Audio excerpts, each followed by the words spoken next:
Industry. It's been a while since C-Block.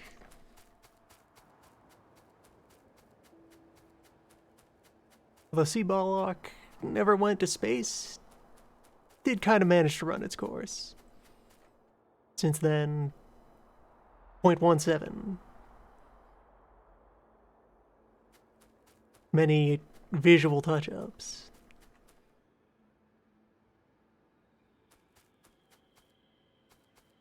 Where here in late 0.17, the game is essentially asymptotically converging on being done. It may as well be release version.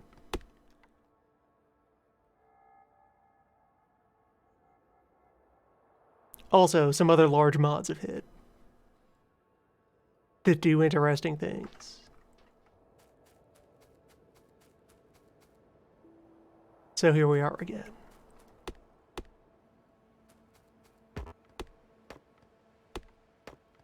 So grab a few primer materials and get ready to get started with this Industrial Revolution.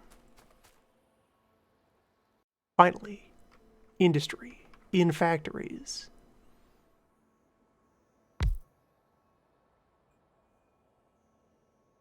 Who knew about this?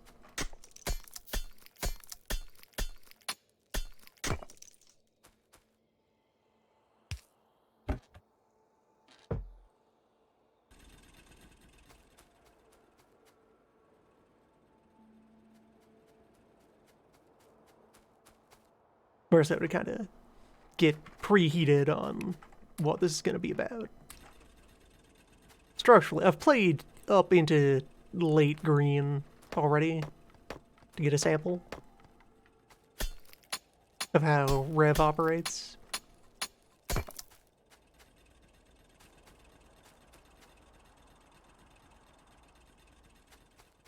And so what Rev does for the game, it's a complexity mod, but by different means and to different ends. Like, for one, consider how the burner phase of the game normally is this very brief,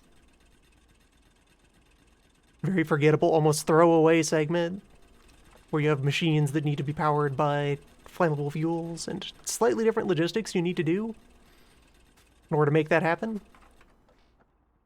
Here in Rev, generating electricity happens in early green. Then you unlock the electrical versions of all the machinery. You need to spend a reasonable amount of time figuring out how to work with burner assemblers, and burner arms, and burner labs, and burner everything. Fire is how you do.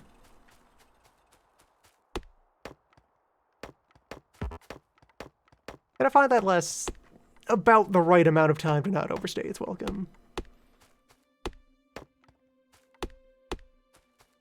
You can scale it up enough reasonably to achieve everything you need to get to electricity.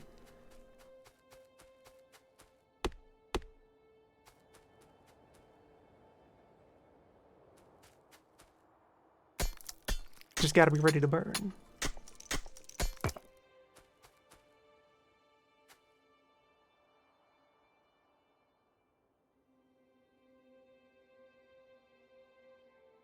And so they also make changes to said early game equipment to kind of help facilitate that is how things are going to go. Consider this new basic burner copper mining drill that is a 3x3 machine with a 5x5 footprint. It's reasonably effective.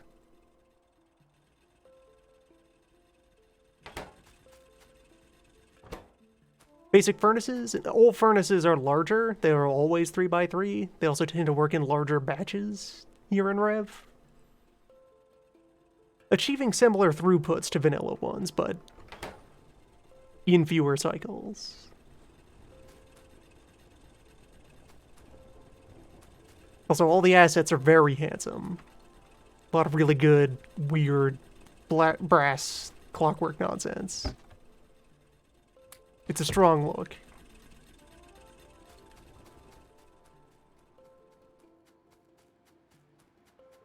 And as part of what gets us started in here, so we have copper, we have tin.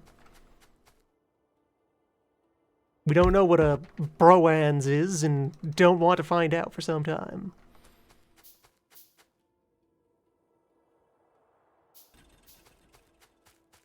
A bunch of basic things are waiting to be made out of recognizable but different setups.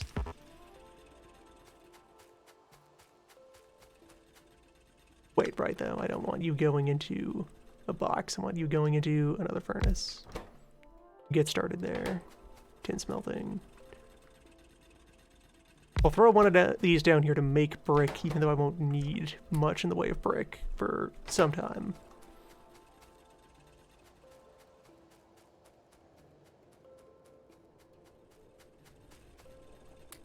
How Steam is this mod? Reasonably. Fairly. How about clockwork robots?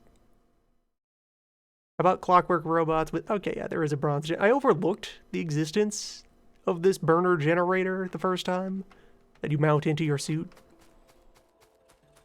Starting at tier 2 armor, you have an equipment grid into which you can place primitive robots. So instead, I just, after expending robots, would grab them out of the air manually. At the time, I suppose this was intended behavior, that you were, like, manually rewinding your clock robots. There are atoms eventually, once you've earned your atoms.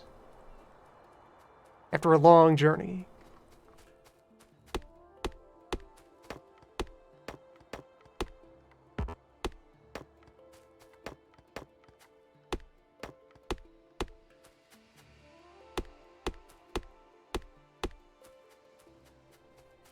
And other stuff to look forward to, well, I suppose it's demonstratable just by looking at things right now. So stuff involves a lot more intermediate parts.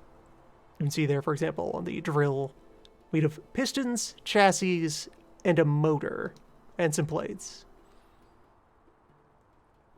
Where all those in-between steps are going to be made of a variety of intermediate bits.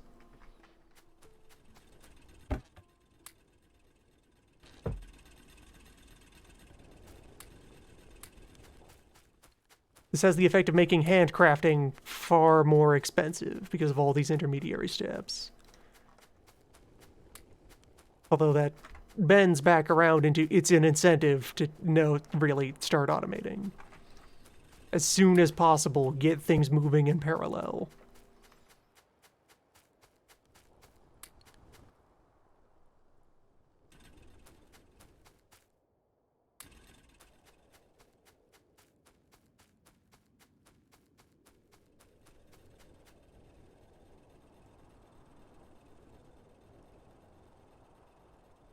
Although also, while making all the in-between steps time-intensive and work-intensive, the raw resource costs of a lot of things ends up being similar or lesser to what they would be in vanilla setups. You need to spend more thinking effort, planning out how you organize the bits. But in return, you actually don't need as much raw machinery. You have more interesting machinery, instead of needing to just parallel out a simple setup until it's very big.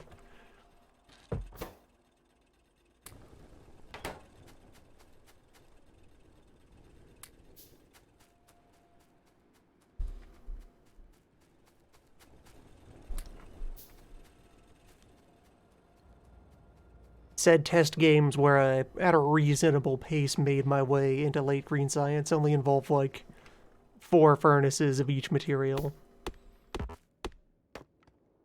4 of these big, slower furnaces. Well, batch furnaces.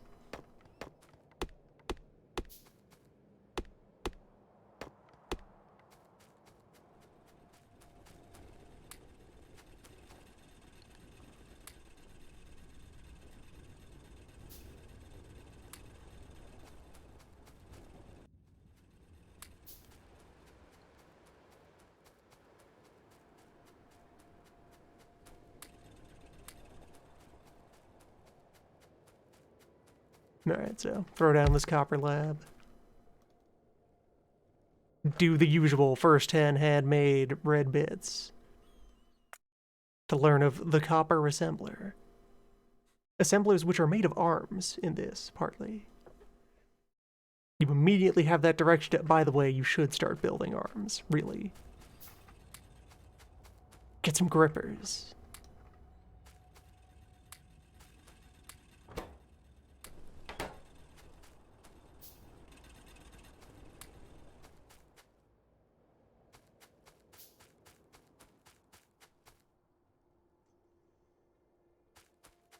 The science furnace. Coal-fired data processing.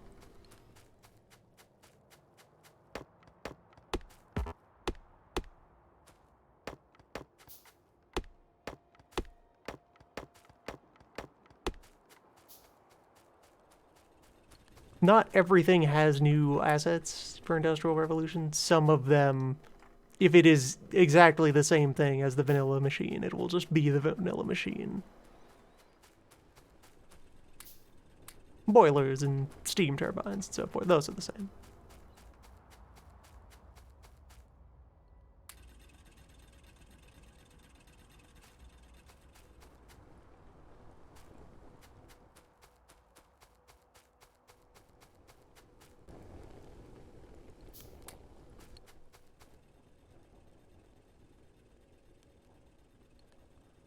In particular, the cost of research stays pretty low.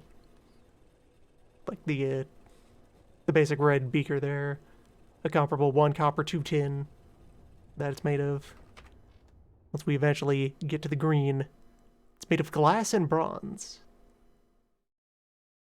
And small amounts of each.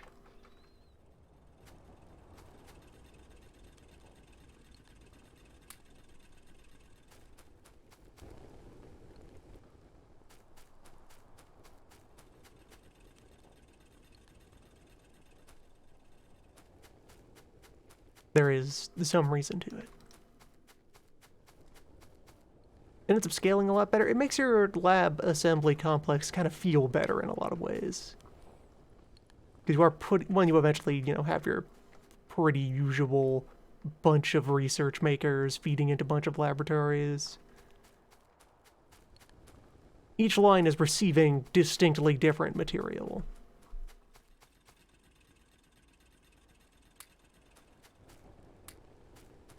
And it feels like, at least, there's a slightly better balance between how much is asked of each material. Not a lot of it is made out of tin directly, but once we start combining the two, tin remains relevant. Copper remains relevant. For so long as you're making anything out of bronze, which is a fair span of time.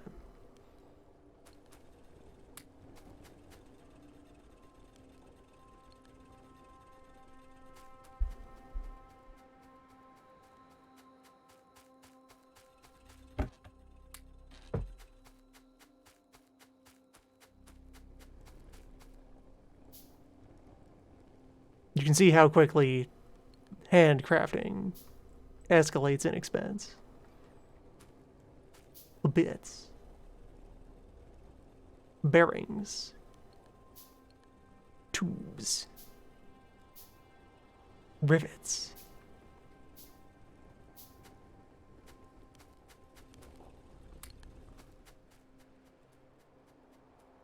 Brass, as far as I know, does not occur. The bill of materials is pretty straightforward.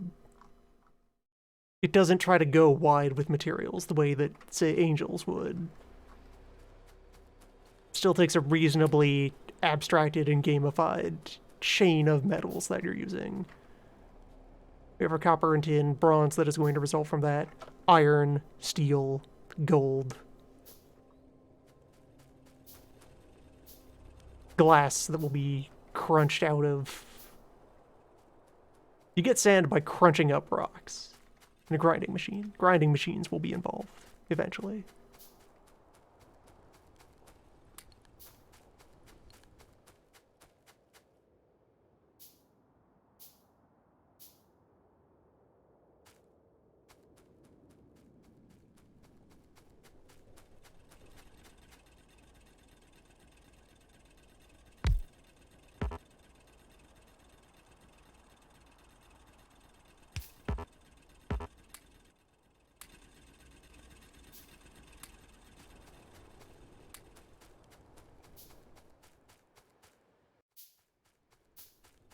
As with many great productive works, there is much crushing involved.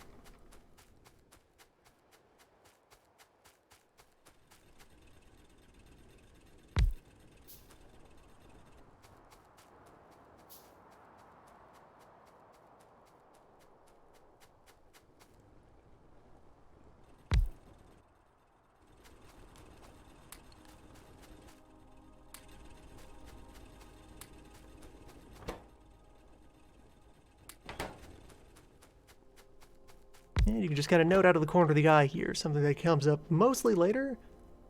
Scrap. And what is probably the single smartest thing that this mod does. Just a bit of a ways down the road.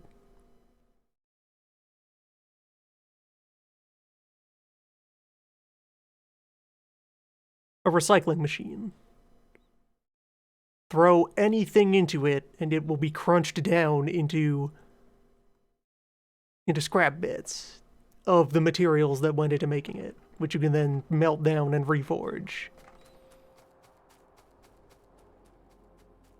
Every time you have to go about rebuilding the factory to use new tech, you get to recover the material that was involved and reapply it. And that is itself something that you can automate and parallelize and speed up.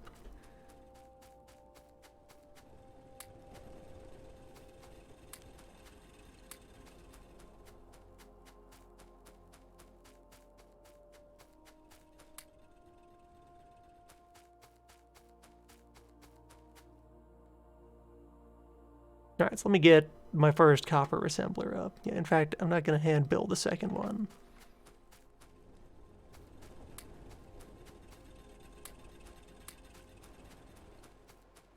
Hand build one and use that to walk through a couple of the material chains in order to get started on the materials for the next one.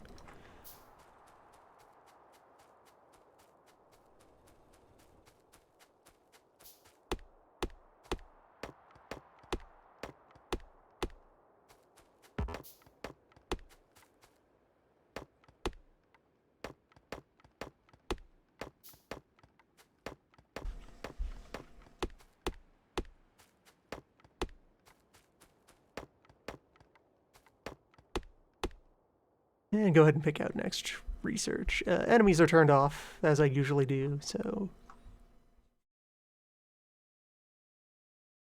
I don't know how well combat is balanced in this. I don't particularly mind.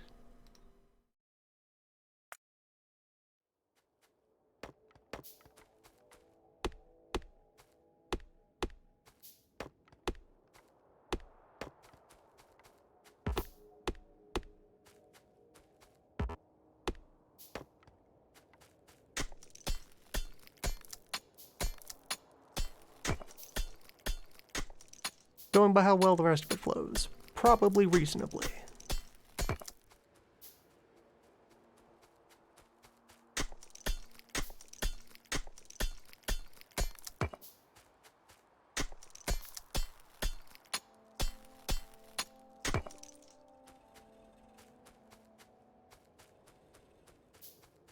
Vanilla change that happened since the last time I was streaming any of this. Hand tools are dead. Your basic bare hands now just work at a reasonable speed. Hand tool is assumed.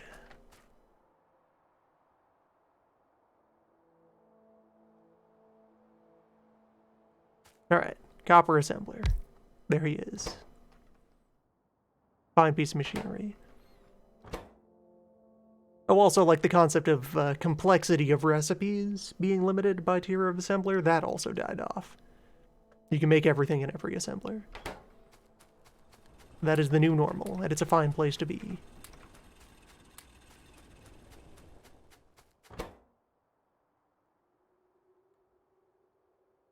First off, let me make a couple of boxes for convenience. Boxes are made of beams.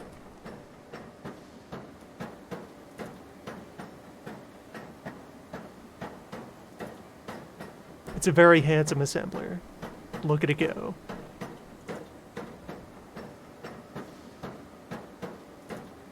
Stamping away.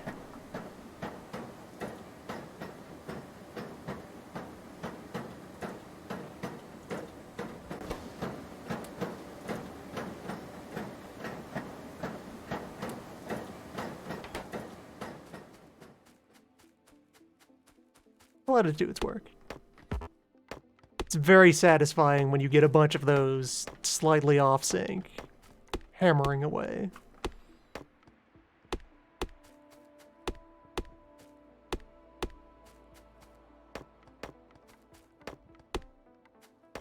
Very rhythmic.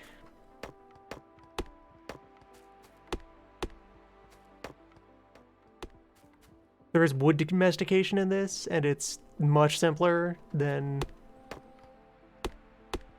any other wood mod that I've had on display here. You have saplings, which have a chance of dropping from wild trees. And eventually you will have an arboretum,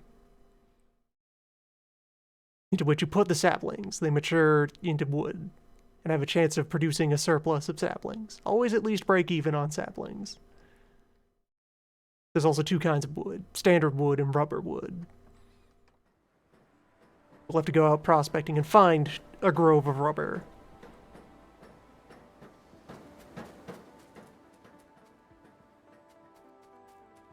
In particular, enough of it to get some saplings. That rubber farming can also occur and scale up.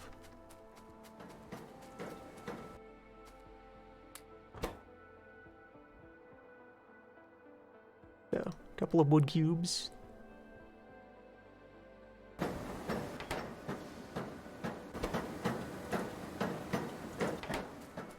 As you do, standard helpful fixture.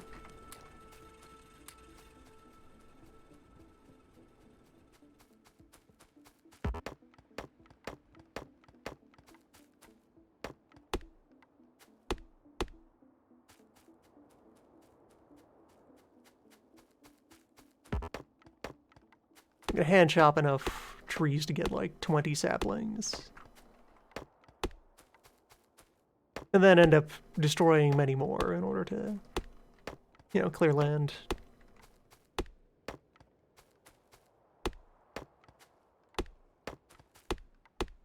All in due time.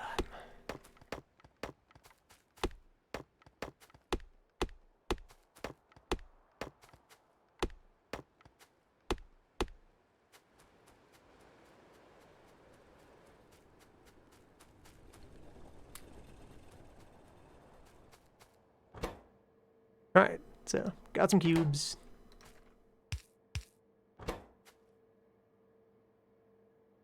Should create some arms, since those will be necessary.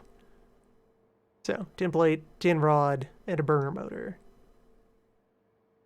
A thing that helps with this increased library of intermediary parts is, for the most part, it's the same stuff arranged in the same patterns across the different material. So once you have a feel for the workflow in the basic stuff, when the later materials show up, it's like, yeah, okay, that again. With occasionally a new additional thing showing up. So, basic metal that just fell out of the furnace comes in ingots. From ingot you can make a plate.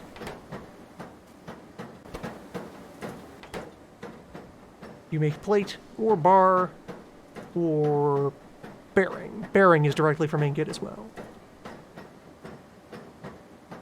From plate, you can make gear and tube, if relevant for the metal. Only some metals are tube compatible.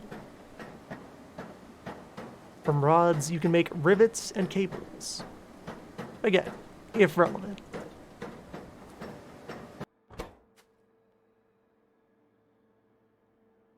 So the fact that I'm heading for... Well, no, I'm not heading for any tin gear.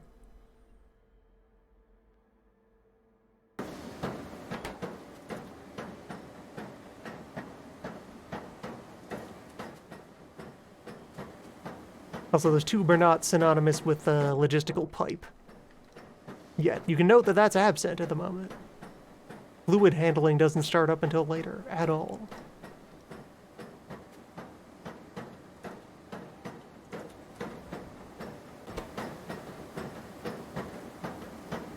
Also, plates are 1-to-1, tubes are 1-to-2, or rods are 1-to-2. Bearings are also 1-to-2.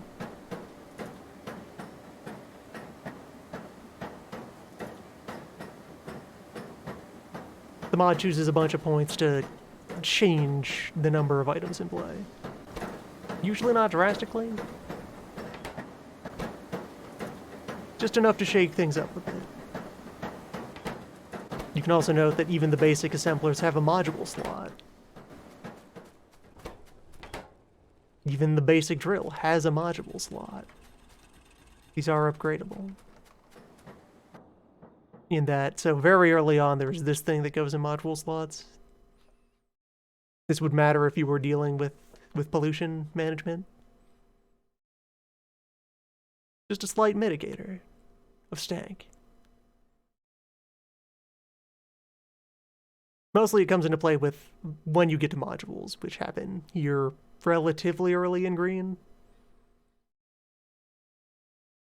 And the change they have made to modules is very smart. So you have this that you build out of electrical bits.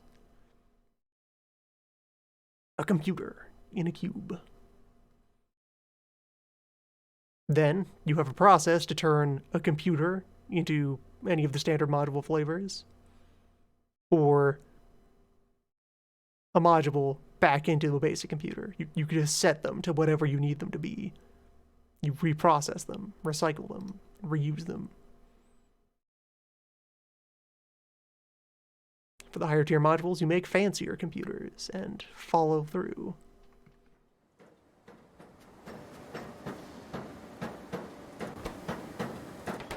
And any one object that ends up a dead end doesn't feel as bad, because nothing is really a dead end when you can recycle.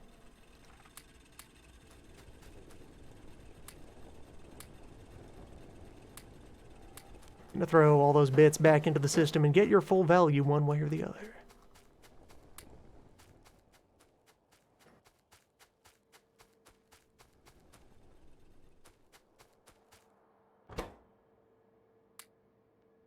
Alright, so I've got rods. Now, a motor. The tube, a gear, and some bearings.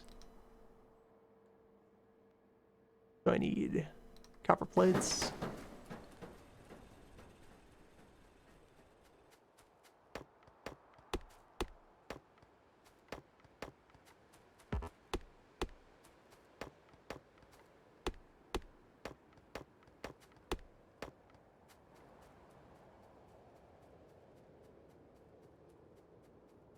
And yeah, once that is in motion, the mod does give you a strong sense of like feedback and reward from creating stockpiles of intermediary material.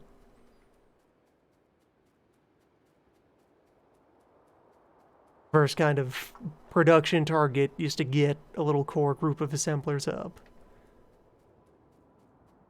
so that I can throw raws into them and get in-betweens back.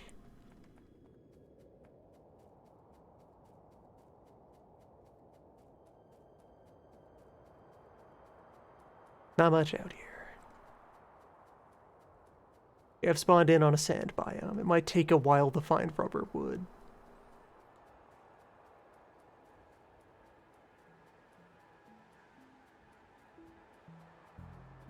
Other stuff that was visible immediately, we have some additional tin.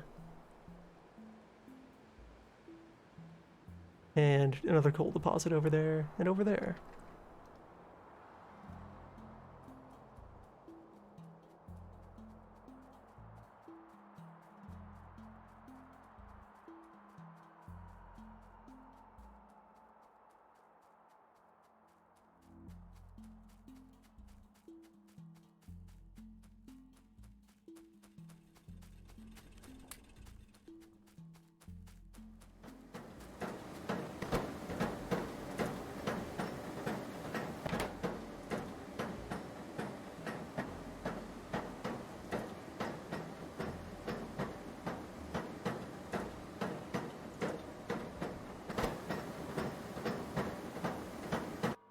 Alright, so from the plates,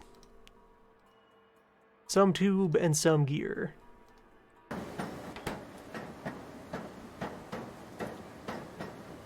Just look at them wiggle.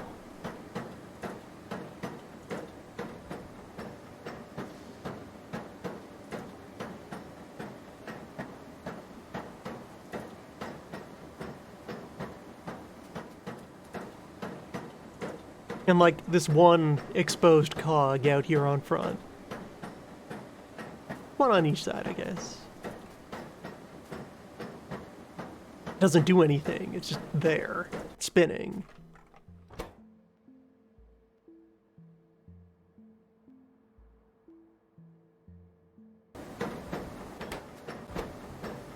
Two plates go into one tube, so that's a point where throughput contracts a bit.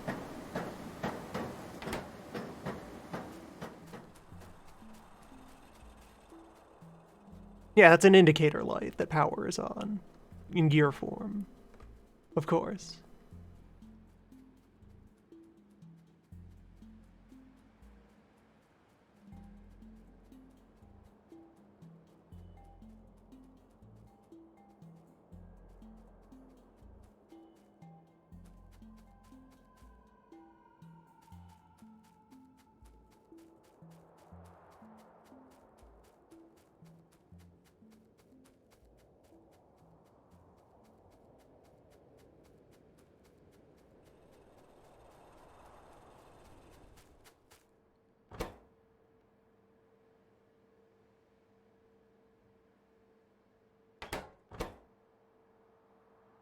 And bearings.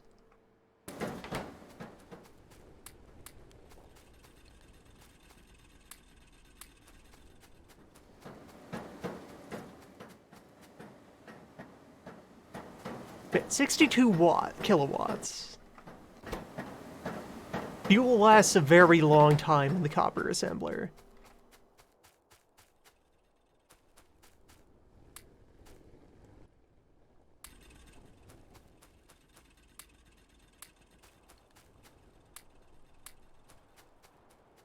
It's another helpful point that if burner logistics still don't interest you, plenty of these machines are calibrated so that if you throw 100 coal in them and walk away, they're probably fine. They'll last.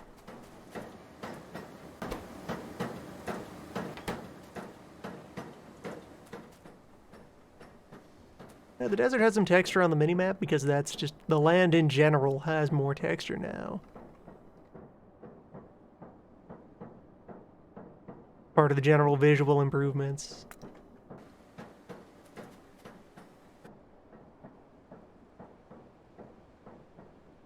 They wanted a bunch of terrain to look more natural and wiggly. So there's like beach near that oasis.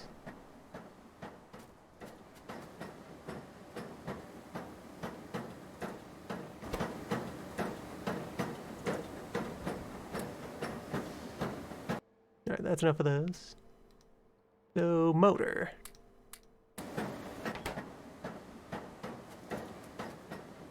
And essentially, for each major burner object that needs to get made, we will need one of these. These go into drills, they go indirectly into assemblers via the arms, and they go into some other burner tech stuff. Well, like, obviously, the arms themselves. Twice over if you make a long burner inserter, which will be very important.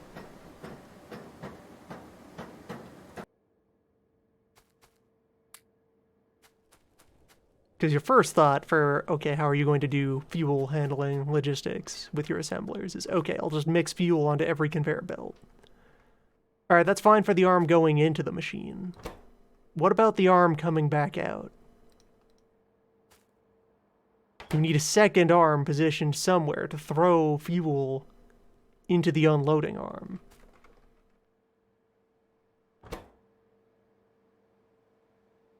And there the magic starts. Alright, so plate, rod, motor. Build these hands.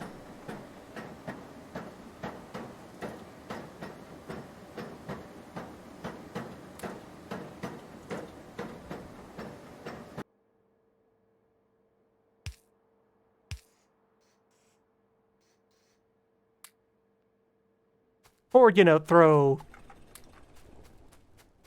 an entire ton of coal just directly into the box and not worry about it. It's fine.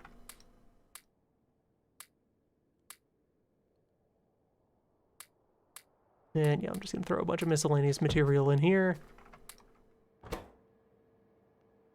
And now I can set this to whatever I decide I need more of for continuing production. Plate right now, since I do want to create a couple more arms, so I can create my next couple assemblers. Then we scale up. Sort of. We scale sideways.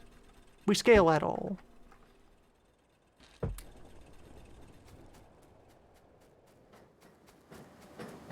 Yeah, the hole in the science machine for loading the fuel. So you can ignite the science.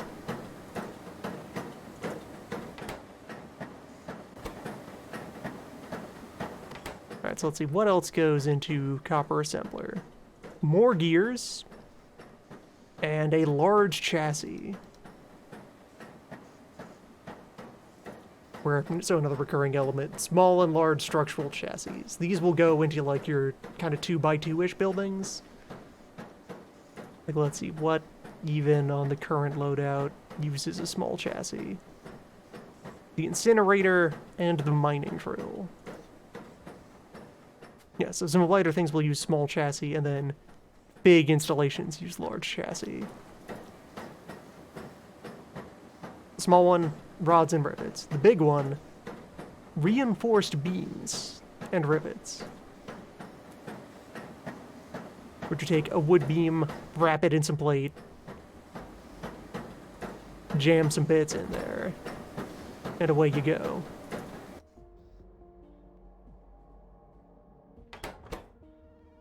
Alright, so I'm gonna need rods. Arm got stuck. Yeah, arm stuck handling a thing.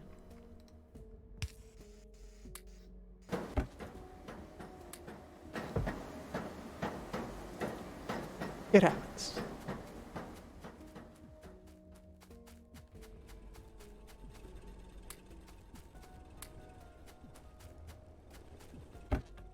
Rocks aren't going to be needed for a while in great quantity. Rocks pick up in demand once you're making glass.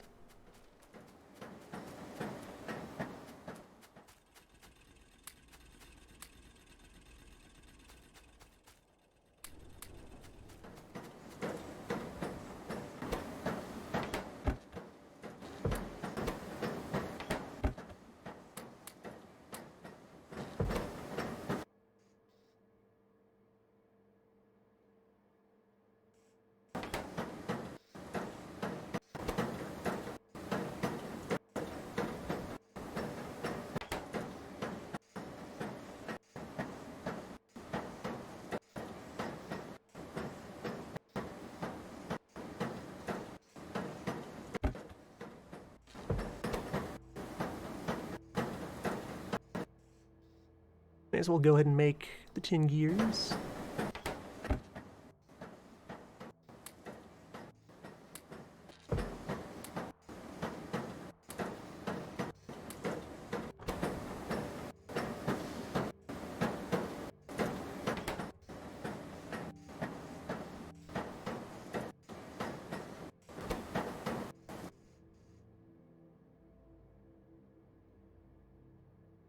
Then jacketed beams, which actually don't have the copper plates yet. Yeah. Smooth those out.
This will all smooth out as I start to get more assemblers into the starter grid.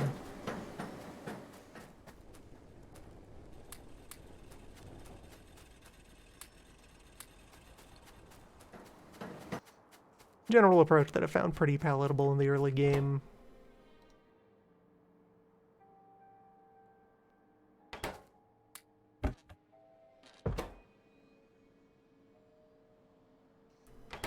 Kind of set yourself up a bit of a personal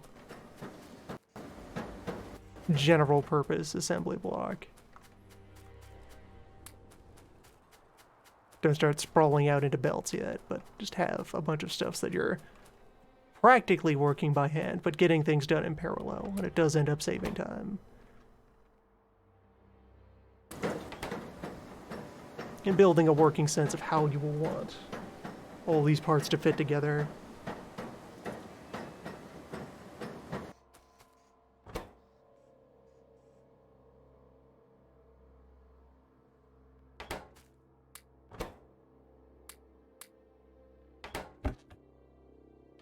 Not enough reinforced beam.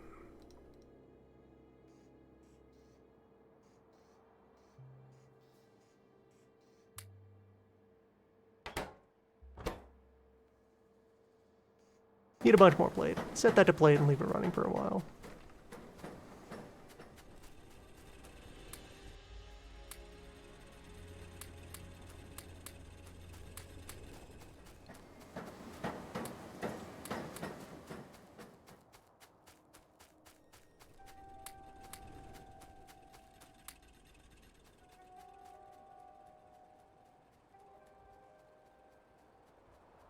Let's take another walk while we let some stuff accumulate.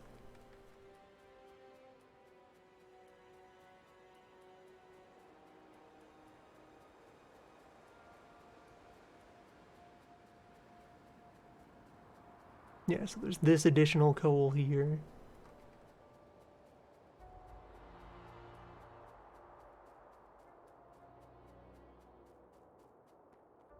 Wondering how far we'll have to go to spot any iron. Shouldn't be too far off. Might be it now. That's it now. Also atoms. On your doorstep. Atoms as you like them. Hot and ready. 10 million iron? Seems okay. Livable quantities of iron.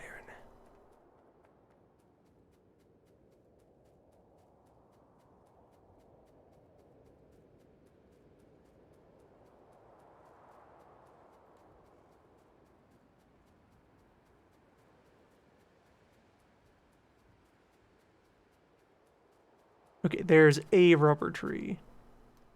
Or no. Just part of the wider variety of regular trees.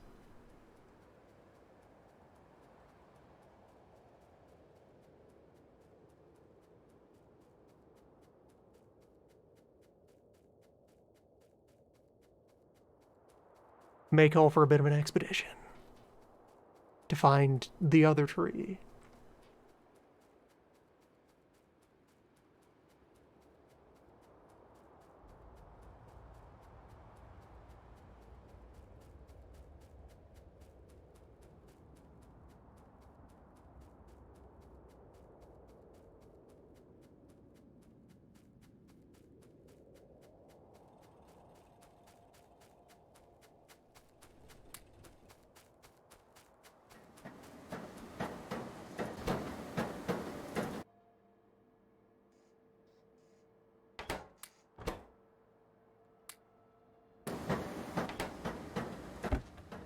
There, get some more of those wrangled out.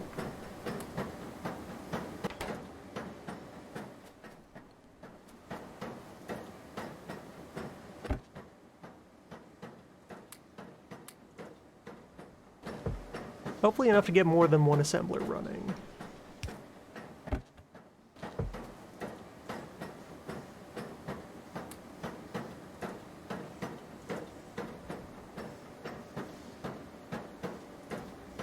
Yeah, 12 of these in a frame. That's our start.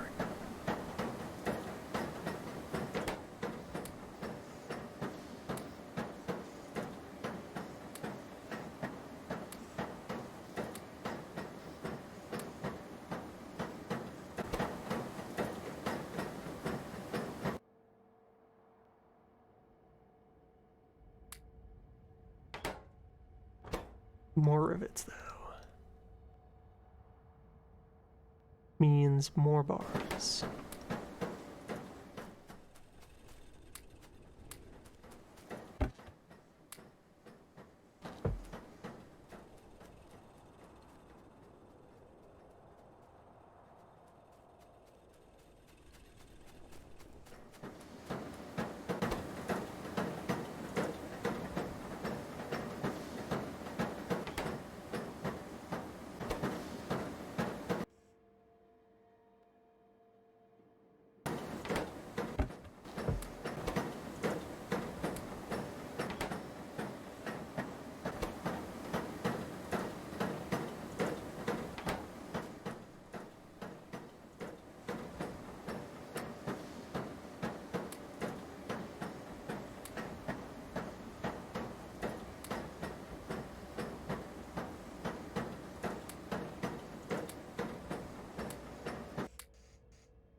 There we go, angling to make 3 frames.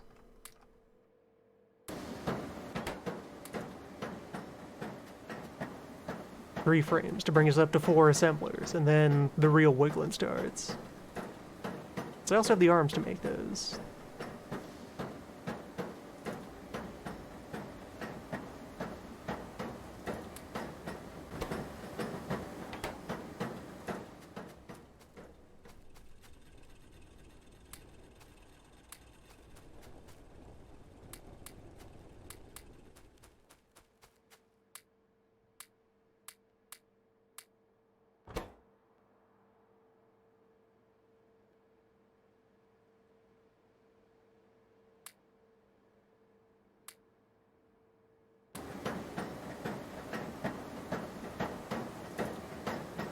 Surprisingly few additional materials for the final step.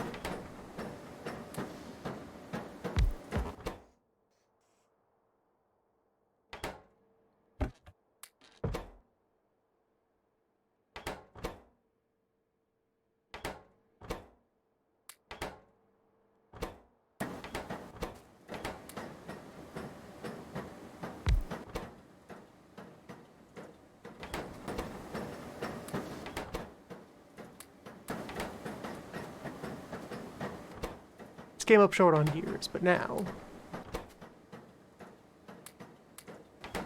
Why you get wiggling? In parallel.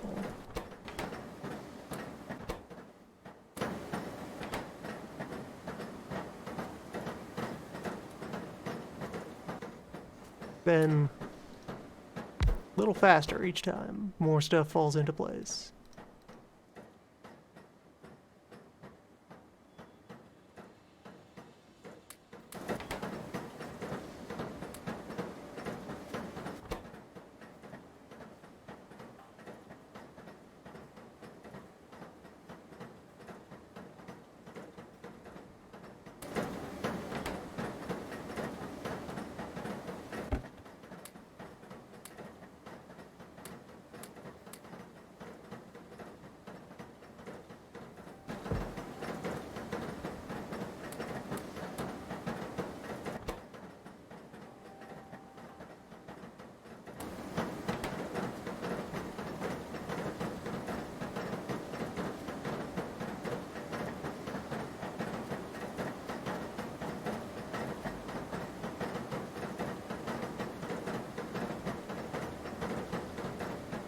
Always be stamping.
We have only begun to hear the music. The hammering. Just to get ahead of it, the later assemblers have different tools in their robot arms that they use to carry out the work. So if you have a rig that has mixed tech levels involved for whatever reason, there's more instruments.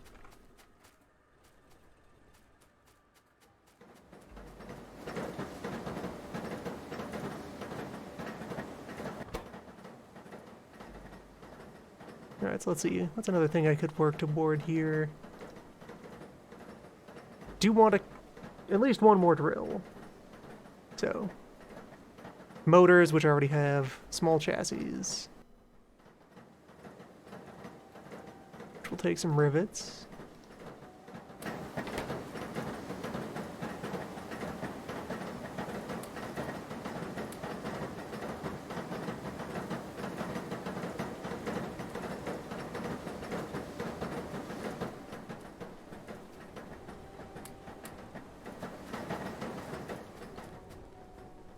Also, one of these, another vanilla change that happened.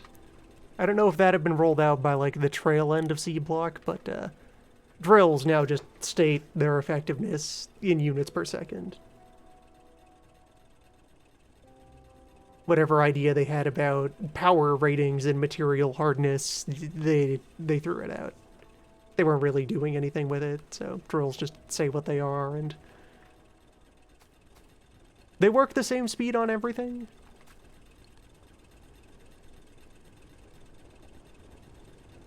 So on that note, as you can notice from furnaces here, one of these drills is powerful enough to run more than one furnace. The exact here. 12 per 38.4, that's 0.1325. Yeah, so it's 2 to 1 exactly. We're running a pair of furnaces off any one of these drills. You know, once the belts are up.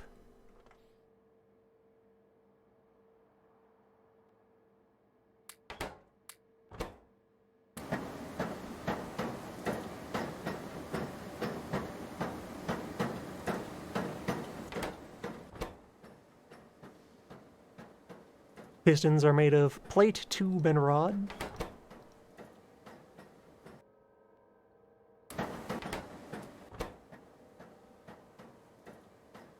Tubes are, of course, themselves made of more plates.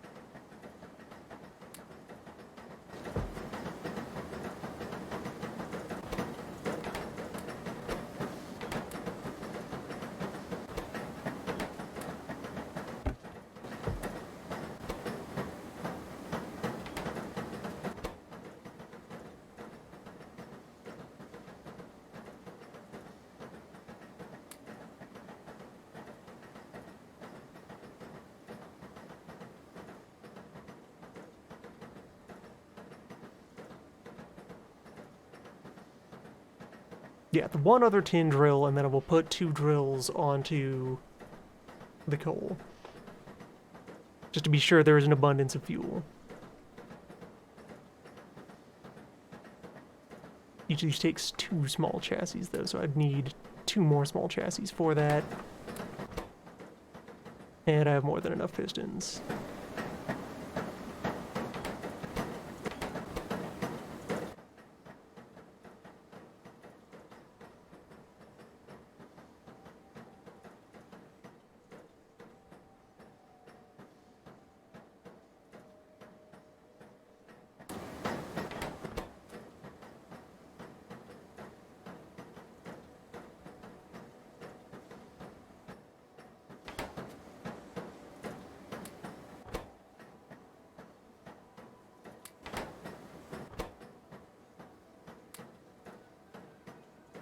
The thing I enjoy about this approach is you can get yourself thinking about specific batches of stuff you want to create in order to reach some object that you're working on.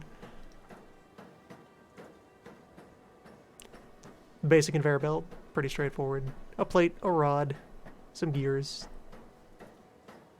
Just a little bit of extra convolution, but it's still always worth it for getting the conveyors moving.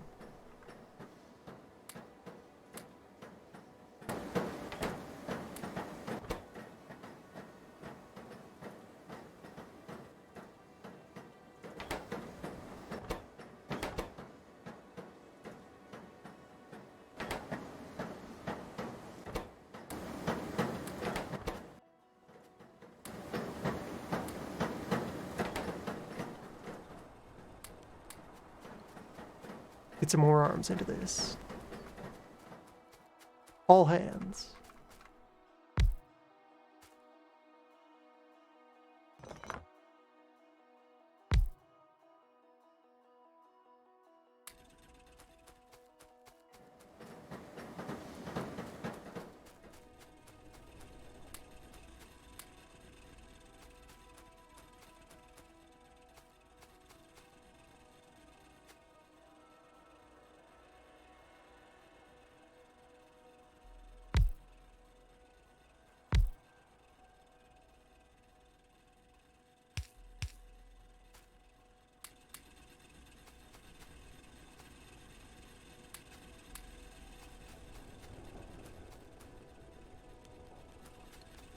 There's a strong incentive to switch over to electric drills when that's available.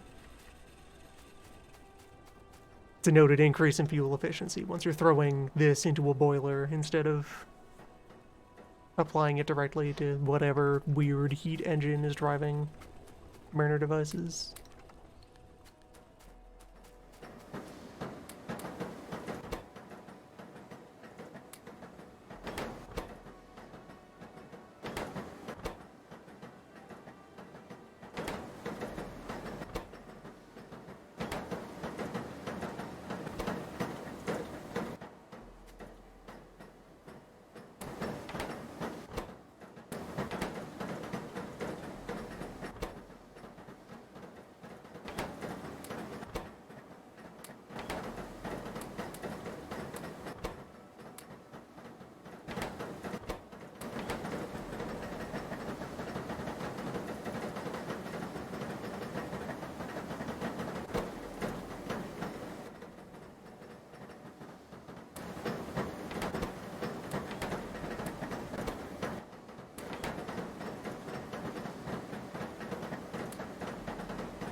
And back to the need for larges.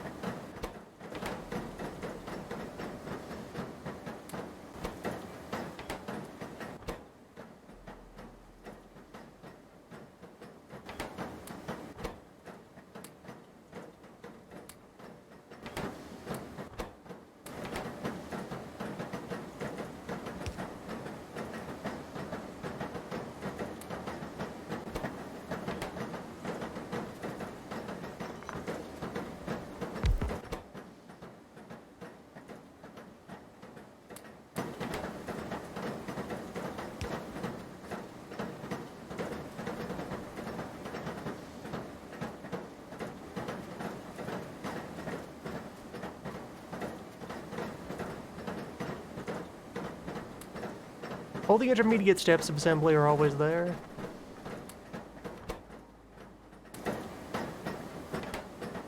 I'm largely fine with it. I find it flows well.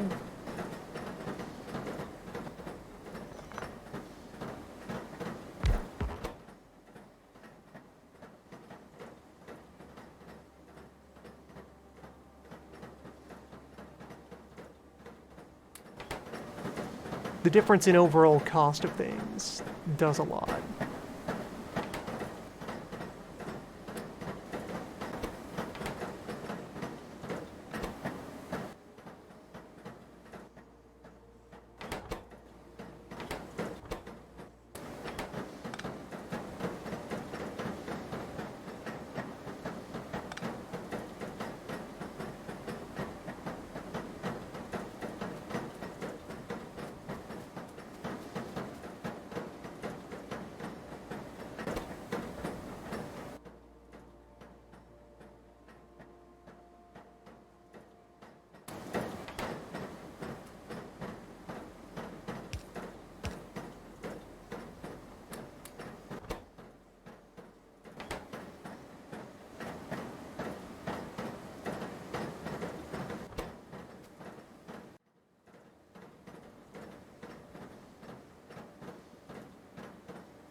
There we go. That'll get a few arms up.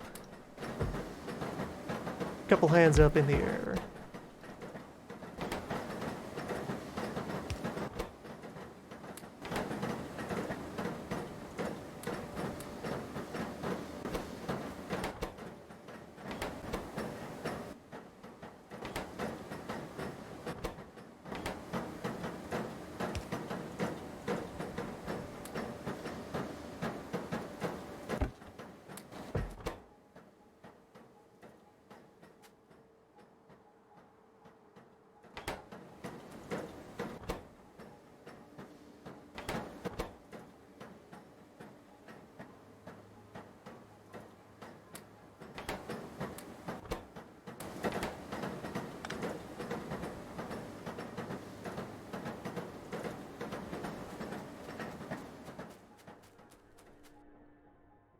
Endgame things. Well, the future. Home of Duranium.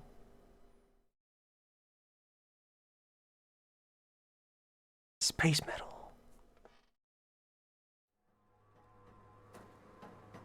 It's made of tomorrow. Today.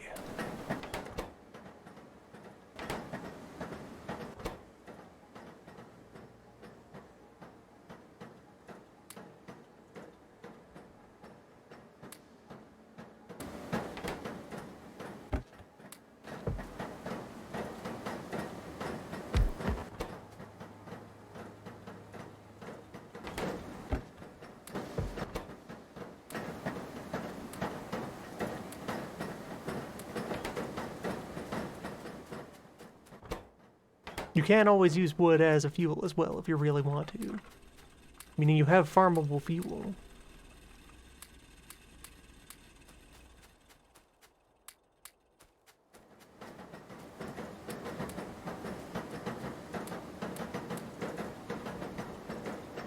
Haven't looked out how well it generates surplus power if you try to do so. Probably not at all at burner tech.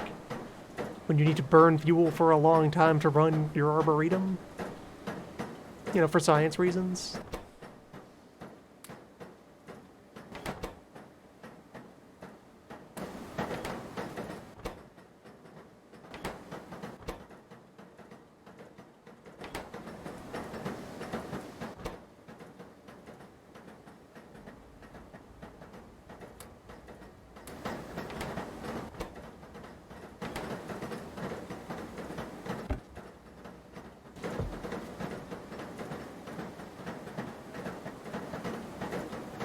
Gradually, the back and forth will fall together.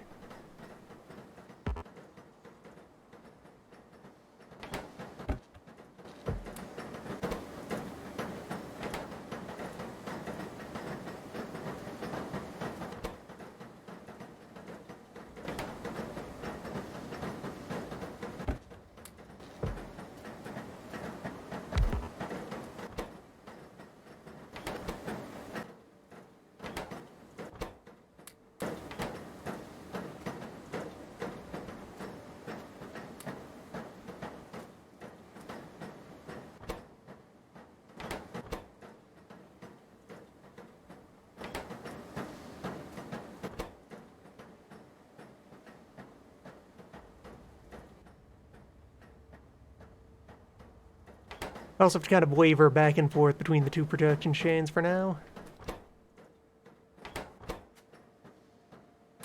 Things for arms, then things for non-arms.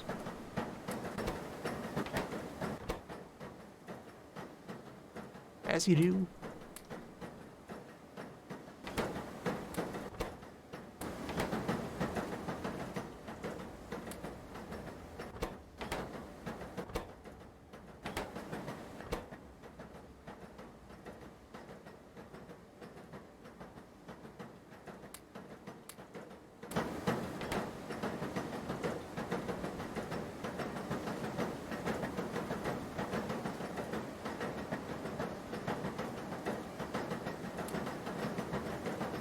It all starts to take off.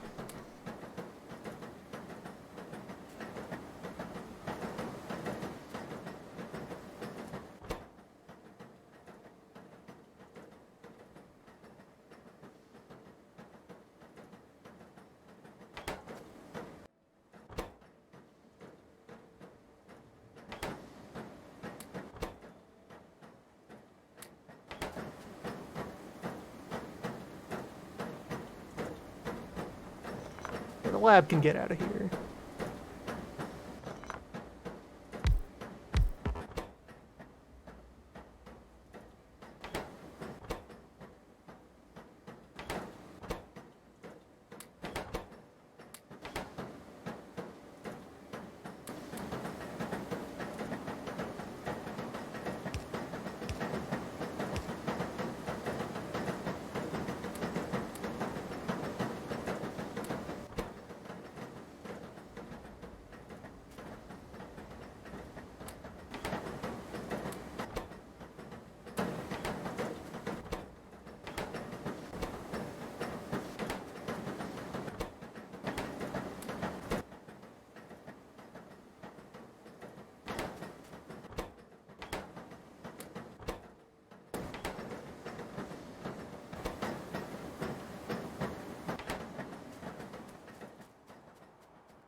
Not sure what endgame power generation looks like beyond, harnessing the atom.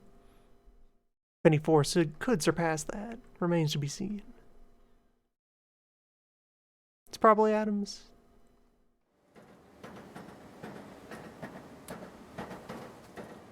What else would you even want?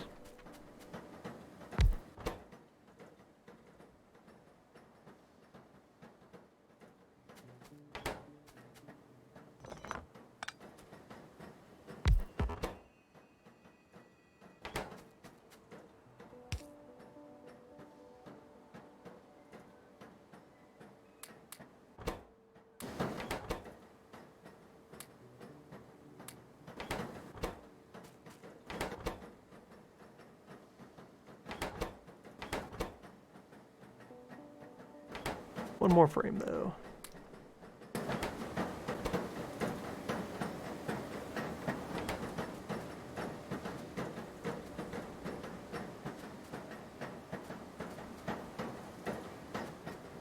The arm casts a shadow.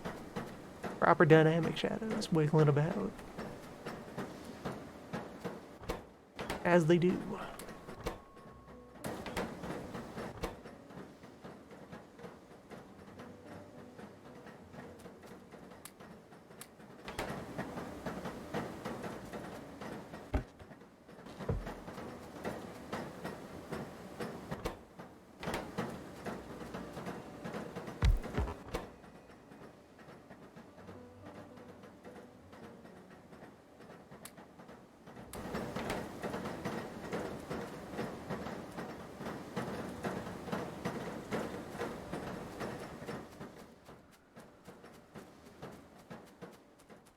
So in the test game, I stopped short of assembling what you might think of as a proper bus.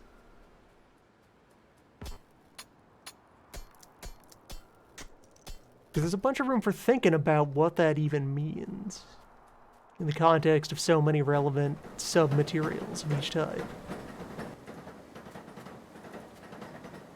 Could save you real design effort to have the portion of each bus for each material be line of ingot, and then line of each subtype, as relevant. Depending on how long you want to spend between spinning things up into their final assemblies.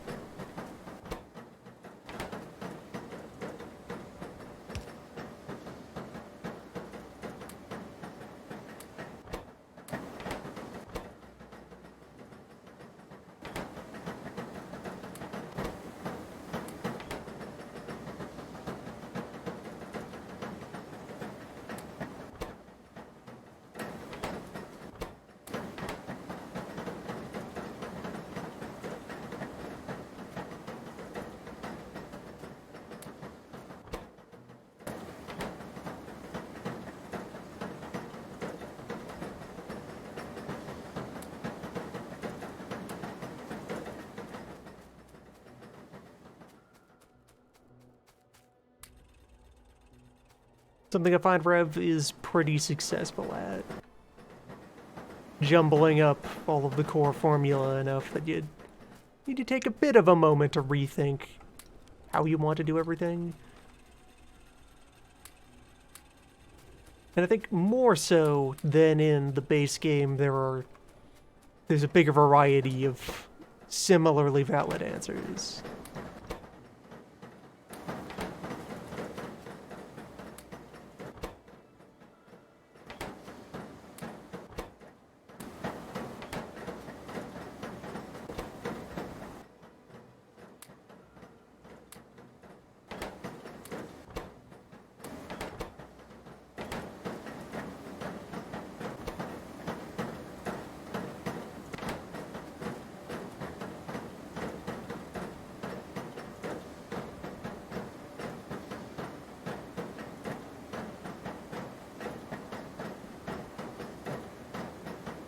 Like, some of these items are going to be obsolete once you enter the mid-game.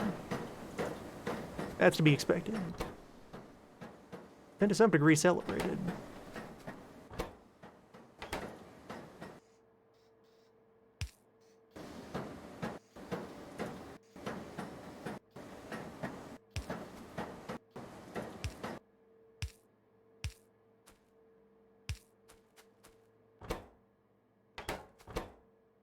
Need more frame again.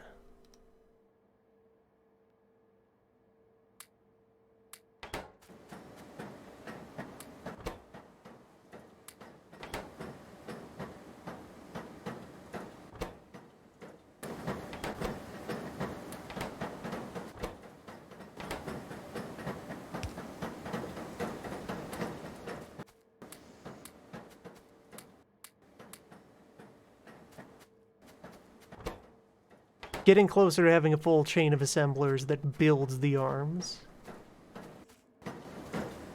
From some reasonable number of boxes of raw material. Backed into this cliff, though. I can work with it. Like, it would have been ideal to have, like, a copper box here and then rod maker just right there. I used a long arm, though. Right there. A long.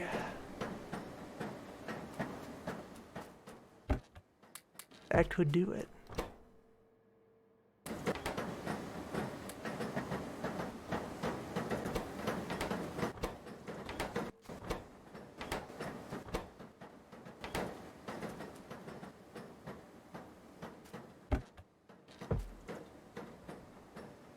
No, it would have to be even longer. Cliff is decisively in the way. Oh well. It happens.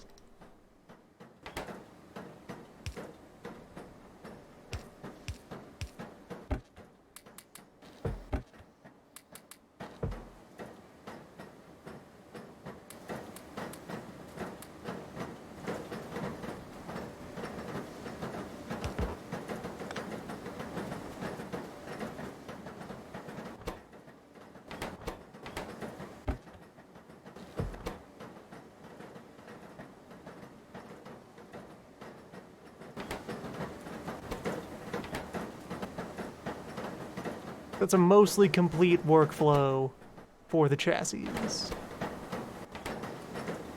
Yeah, that's feature complete. It's not remotely optimized for throughput, but that's fine. Then as well, take this, slide it up there.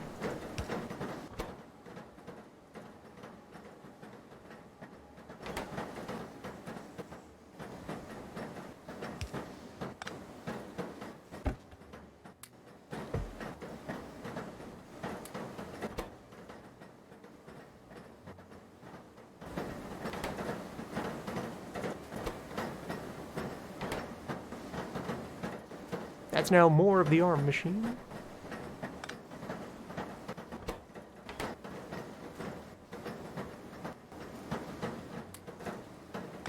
If I reposition this, these gears only need to arrive there.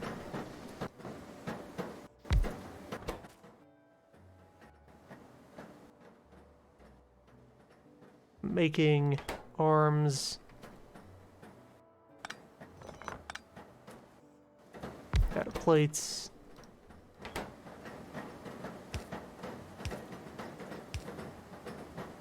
Just draw the flowchart on the ground, and that's a machine.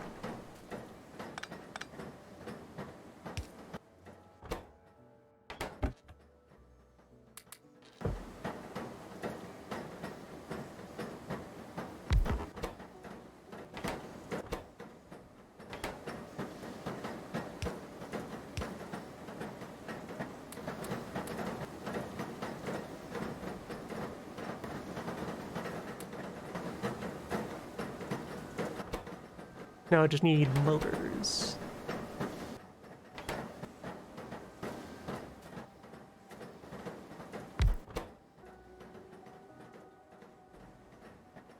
Tubes, bearing, and wheels. An entirely copper assembly. Oh, yeah. Tubes, bearings, and gears.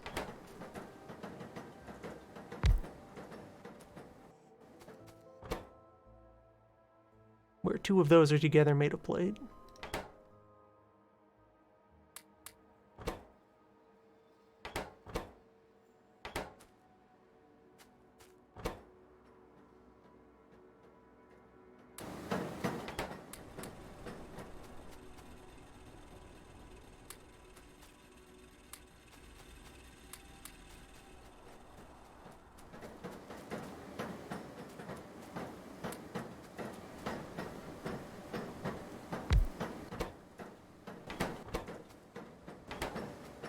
And the last is made directly of ingot.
There, now.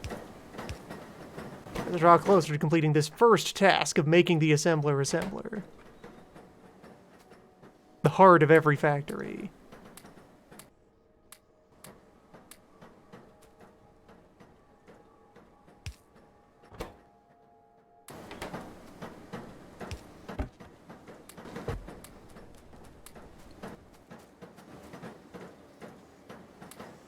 Then we can start red research.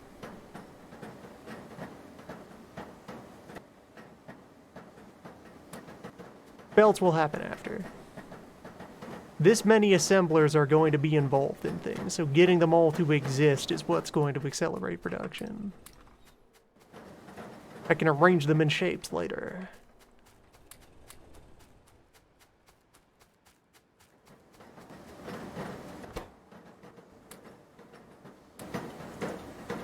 And there's not enough throughput involved to justify much of anything. As far as even thinking about filling a belt with stuff.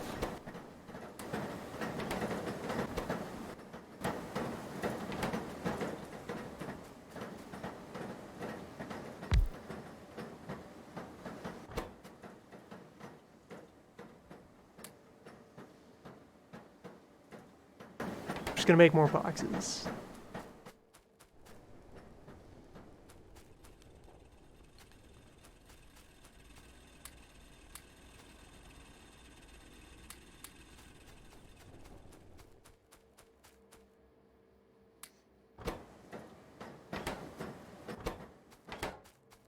Wood processing is cut out there. Right? Yeah, wood is the input that it run off.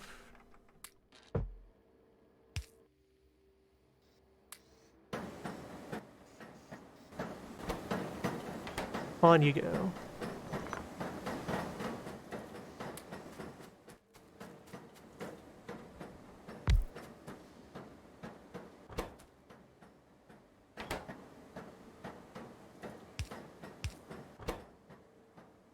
Yeah, all the bearings I'd previously made are already into the system. Alright, the full flow from ingot to assembly machine. Diagrammed here. Oh, and this tube maker is just not necessary. That fell out. Put those back into service.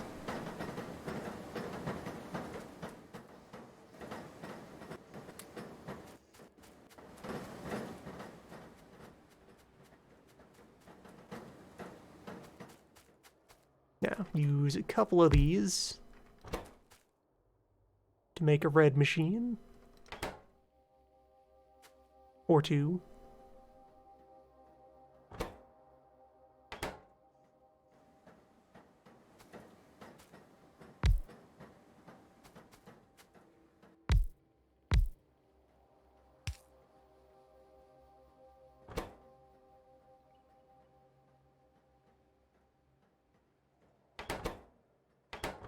Yeah, copper plate, tin gear.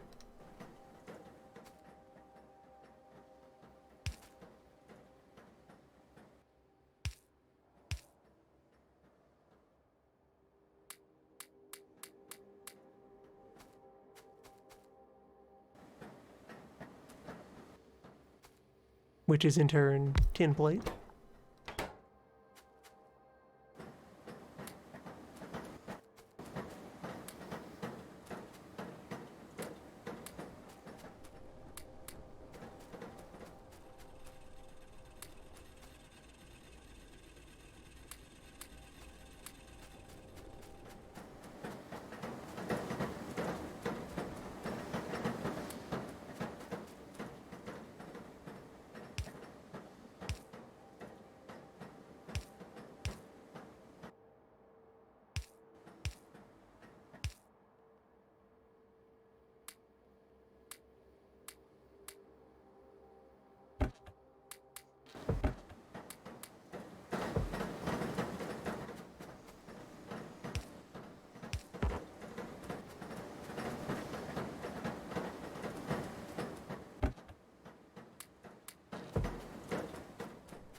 Oh yeah, the other reason there's not much in the way of conveyor belt yet, we don't have the fundamentals.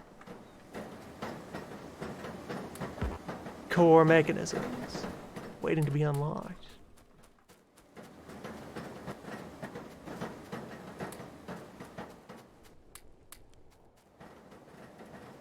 And we can really start making.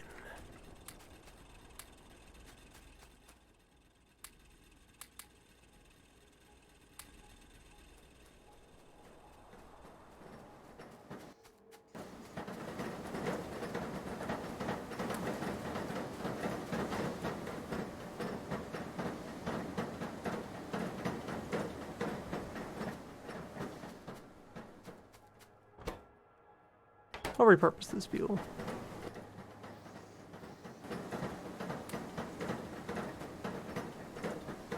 And the one copper lab.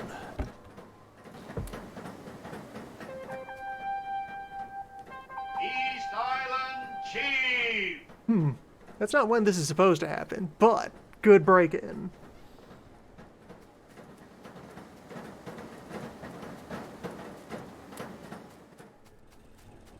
That'll have to be adjusted.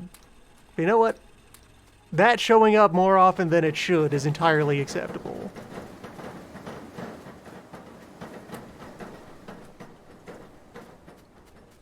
The proper criteria for East Island Chief will remain a mystery. But when East Island Chief arrives,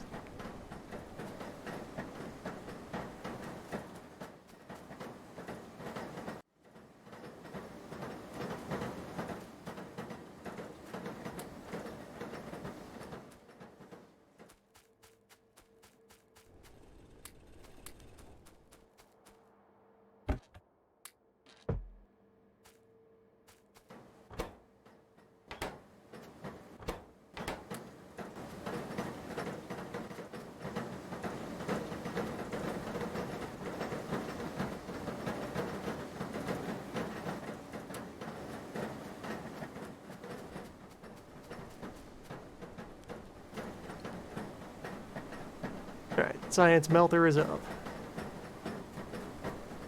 The learning fire. I may as well make a second of those as well. Steel copper chassis.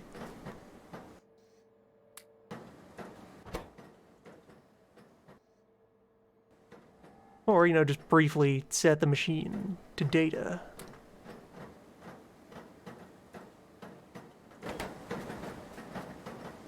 Tin plate needed.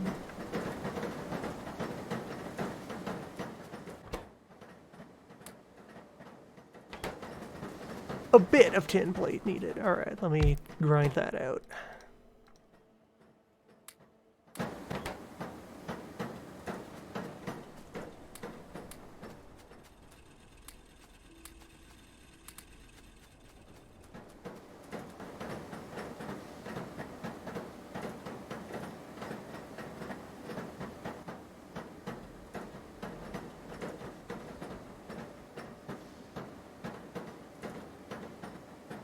While letting that resolve, just kind of slide over and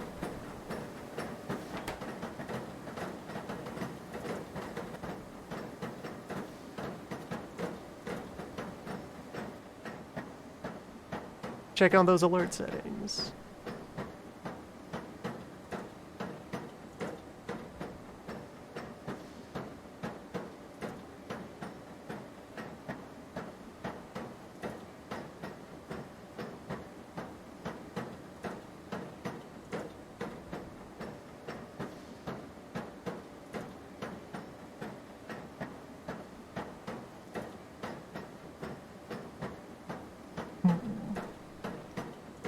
The mysteries.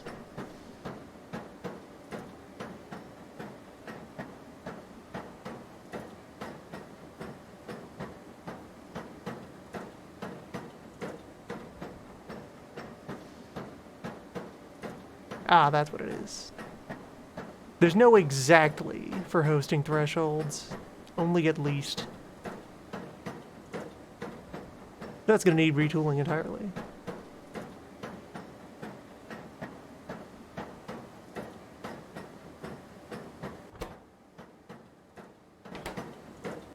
Calibration of machines. Both physical and conceptual.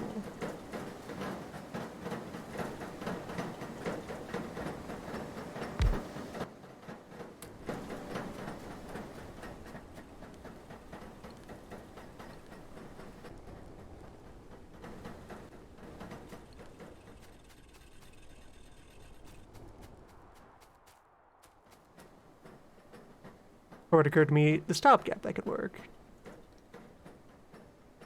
That high-level stopgap that turns into just the way you do things anyway. Flip around the principle these were meant to go on.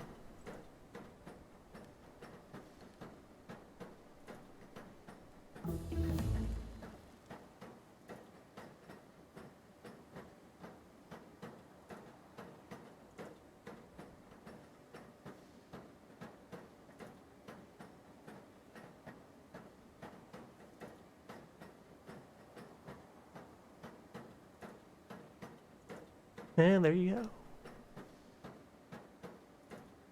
New paradigm.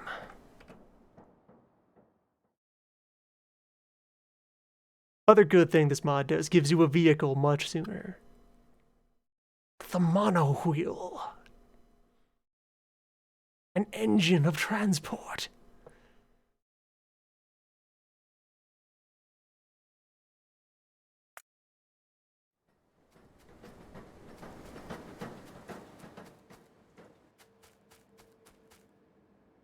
A locomotive engine. Height of technology.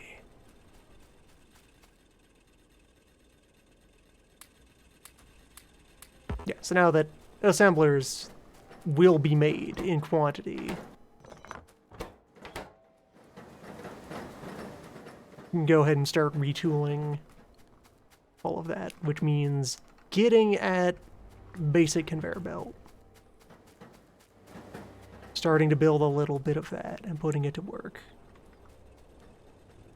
Basic conveyor belt, additional handful of burner arms, setting up starter furnace columns, which again, probably just 4 of each. And then in turn, more than 4 of each for the ones that will be flipped over to bronze.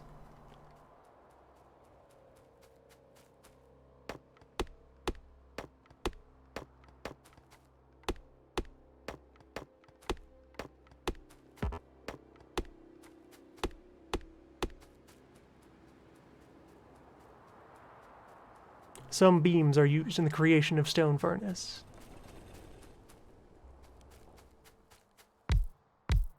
This is understandable.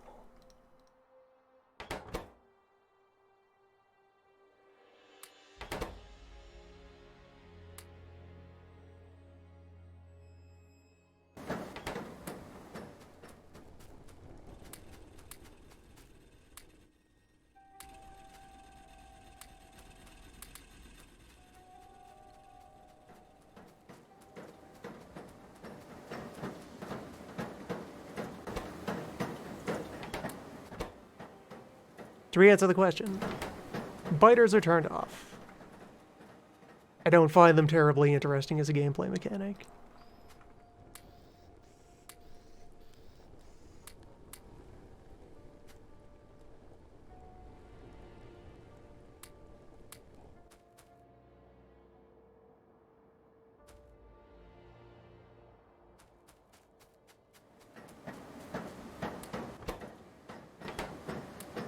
Combat is a question that relatively quickly becomes solved, and then it's just an annoyance.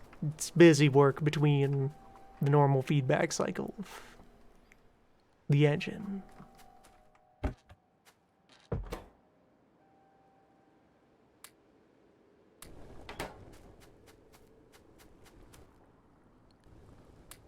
And creating the engine is never something that should be hectic, frantic. Place to relax. On the floor. Watching work get done.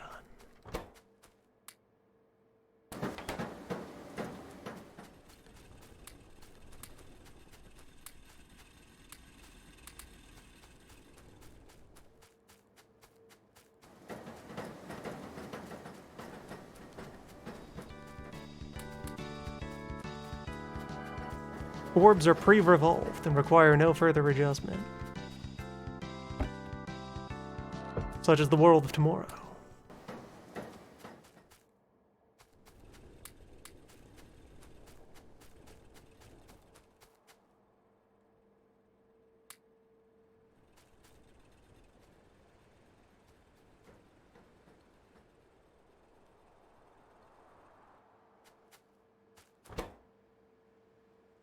Couple more of these. Meaning I should divert some of this lumber.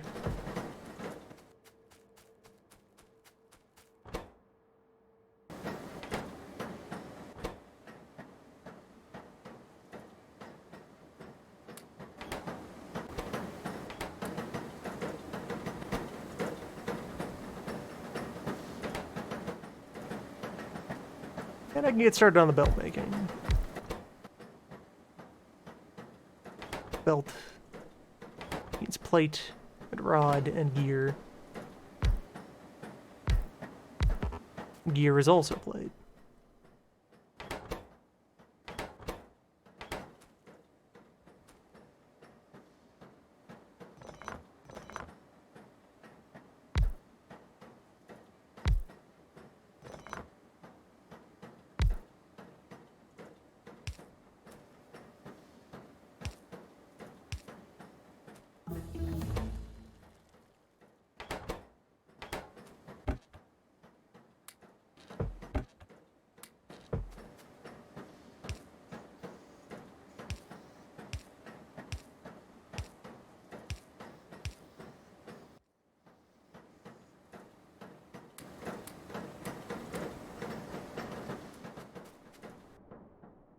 The mono wheel.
Power to encompass the entire self in a single tube.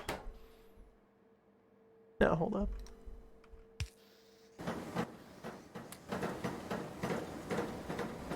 Much better.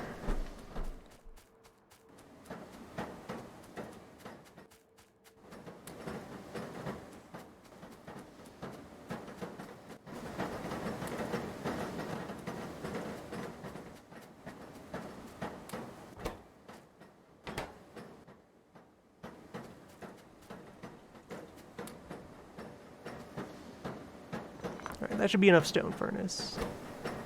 Let that finish crunching out all those beams.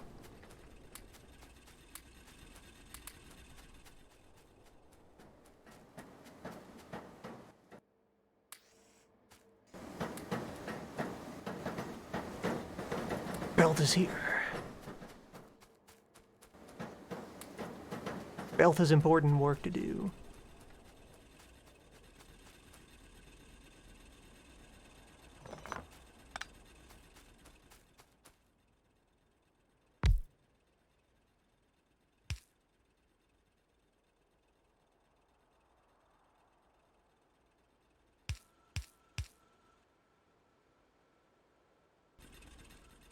With belt, I can start to make self-stoking drill.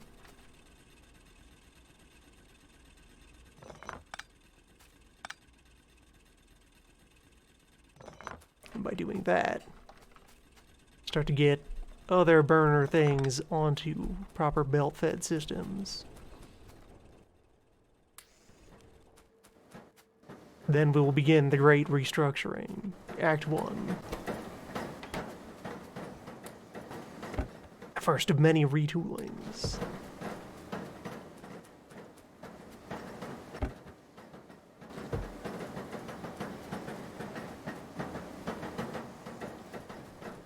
It is amazing how much the existence of the recycler down the road makes the thought of building and rebuilding the factory over the course of several cycles more satisfying. Less unsatisfying to think you're setting stuff up that you're going to knock down later. All of this is in a temporary form.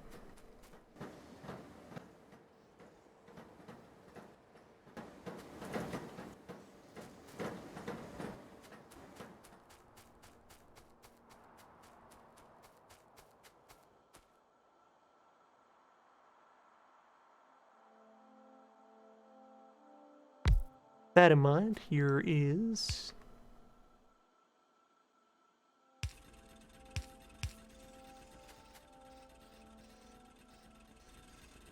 simple design pattern for fuel drills here in the burner revolution.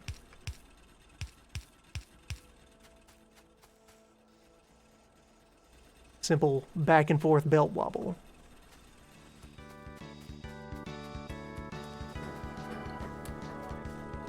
Nice. Looking good and earthy over there.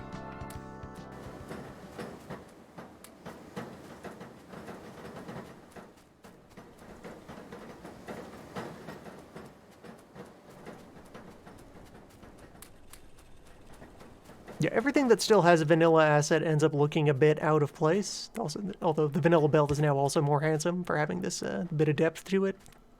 The rollers underneath it. It's quite nice.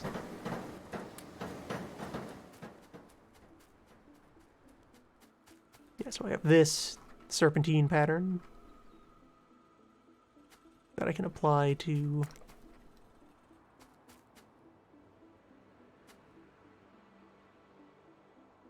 the old carbon drills.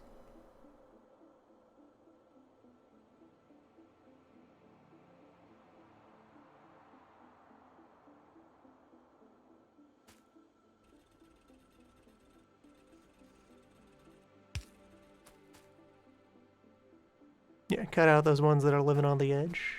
Keep in mind that I would install 2 more on this column. Then, for down here, where, okay, I have a drill that I want to load with fuel, but then I also still want to keep them kind of comfortably spaced out. Ready to do work. There are tools for that.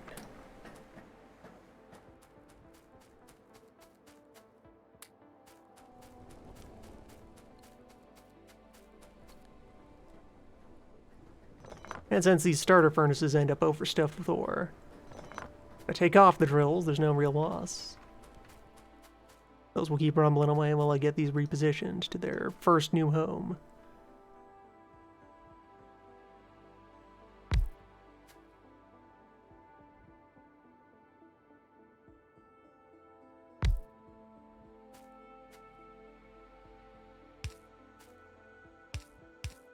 Or again, serpentine belts.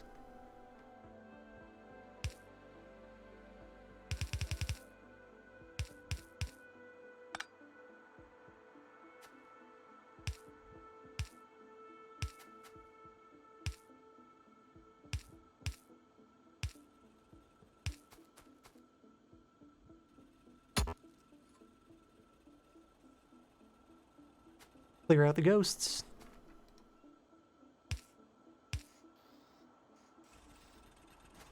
And then, ore belts.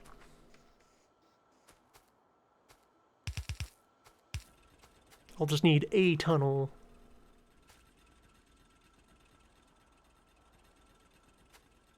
Yeah, a tunnel and also a splitter.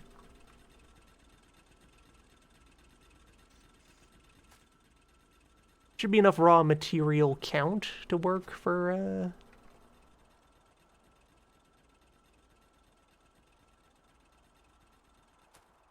yeah, for what I'm doing here.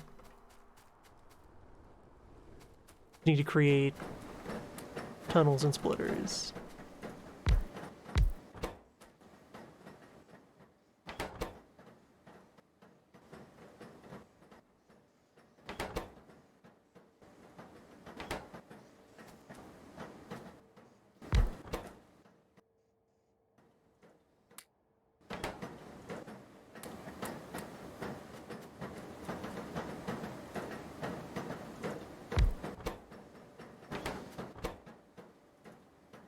More copper here.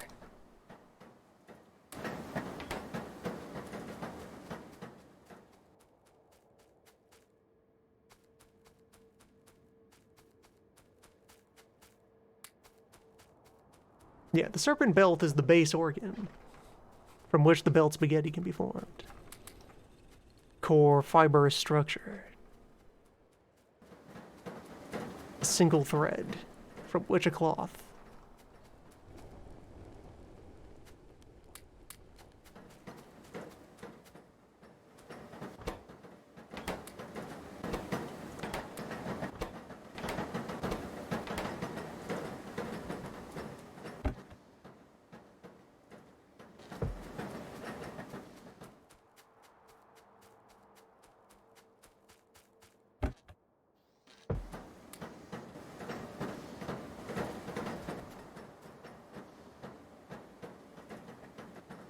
Yeah, 42, 15, and 6 total cost for an assembler.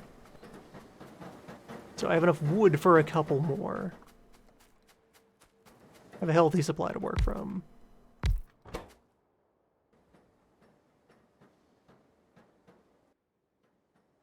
I should create my steed. Just need one burner motor, which, oh, wouldn't you know it, I already got him there. Then many rods. Vehicle is a series of sticks. Browns. Which we can start making in stone furnaces. Yes, good. As you'd hope. You don't need to have already made a bronze furnace to be able to make bronze everything else. Though soon. Bronze.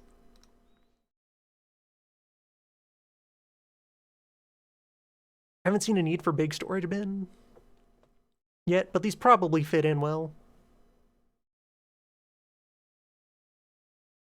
I haven't seen what the depot is capable of.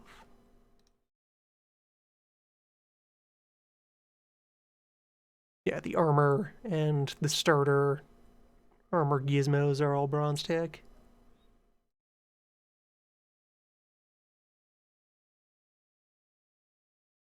I guess I want furnace, yeah, furnace, crusher, arboretum. We pull those up.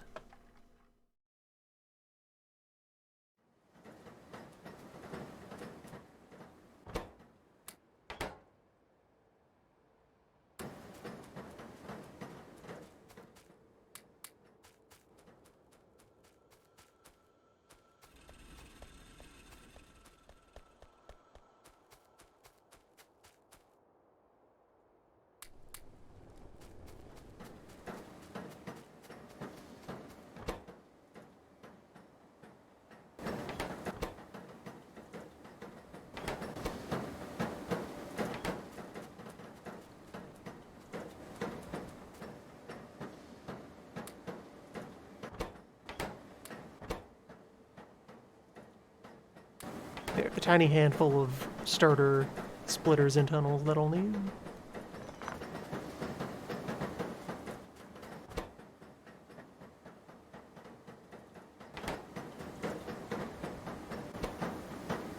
That's already enough tube. Well, stick.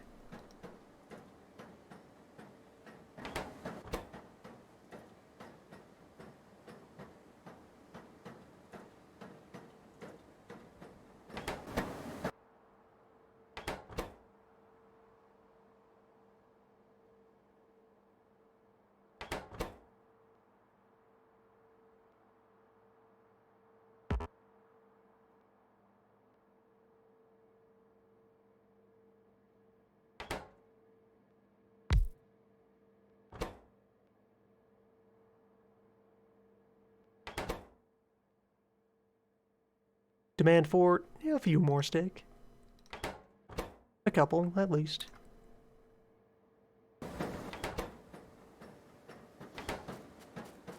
Get this beaker out of my pocket. Onto the pyre with you. Release your learning vapor.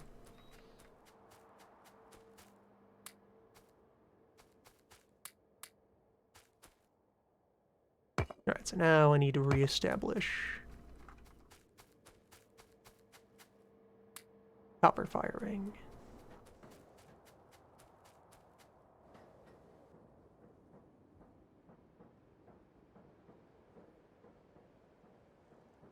Which I guess also, given that the iron is over here, so plausible bus location is out on this nice expanse, pointing south.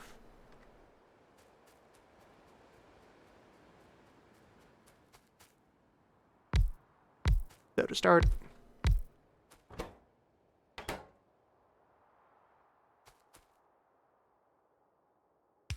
regular belt going in. That'll just be set up as combination of ore and fuel.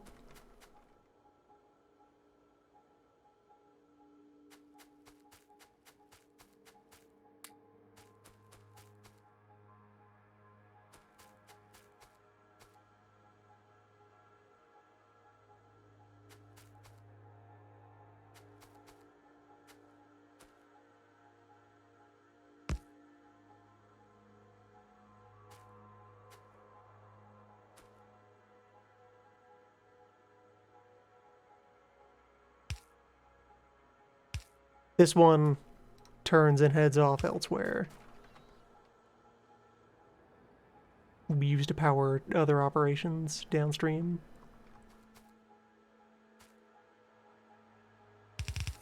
This one is getting combined with the ore.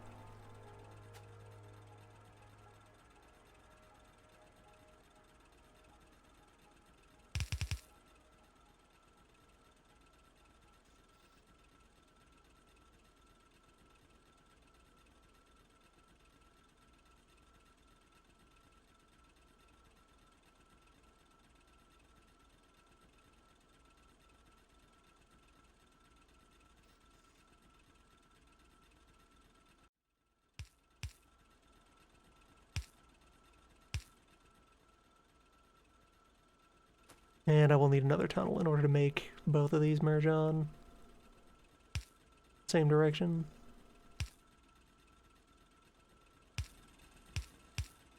That's fine. That's how we get started.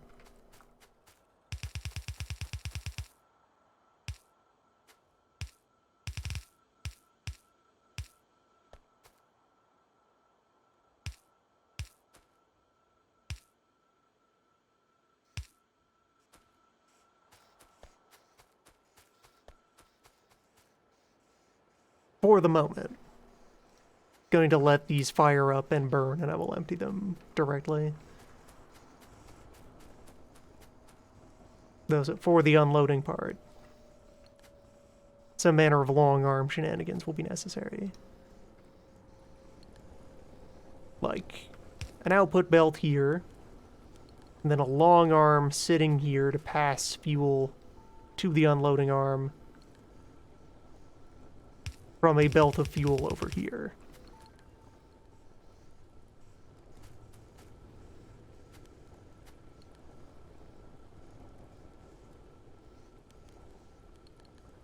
To visualize.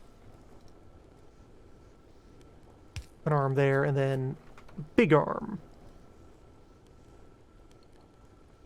Providing the passover.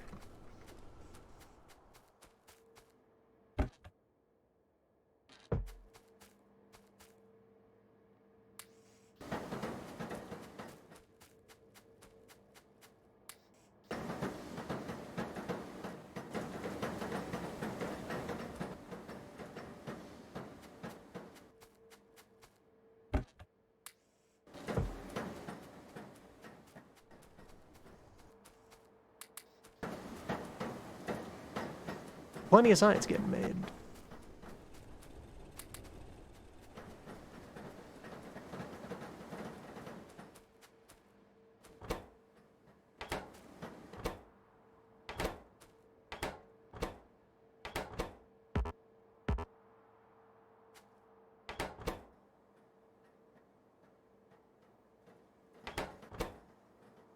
I need one of these. Very few rivets. Many stick.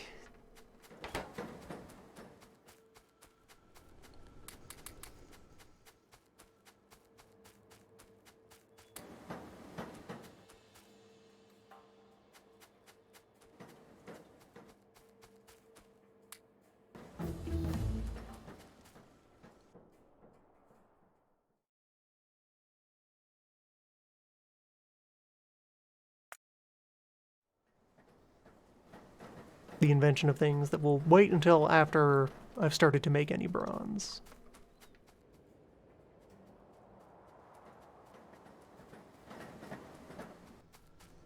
Get as much of the bones of this down as should be needed. Yeah. I can do one of these.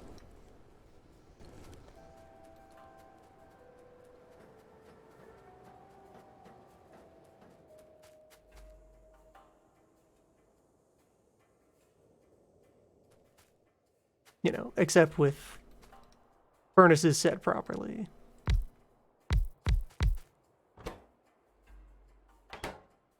The other metal.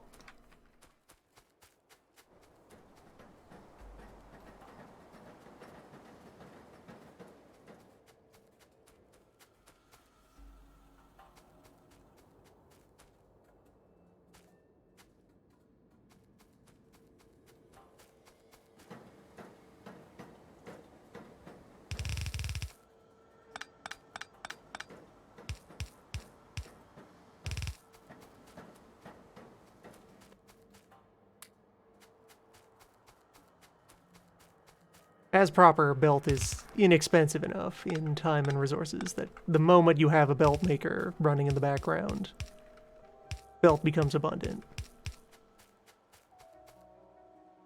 Practically free.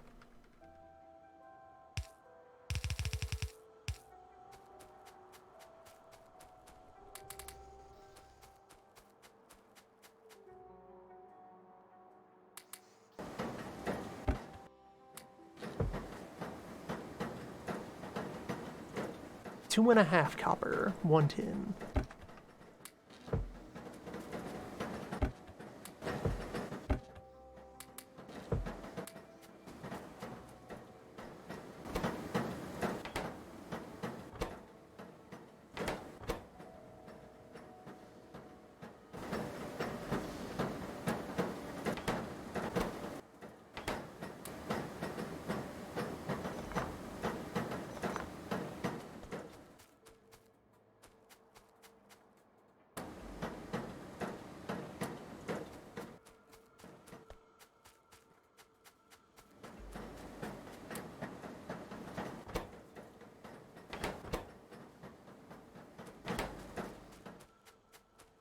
It is done. Today, wheel stands upright.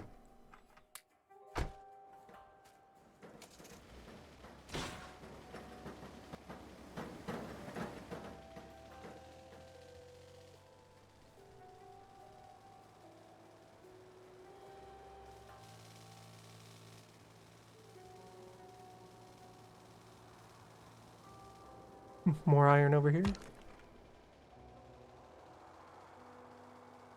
Some gold.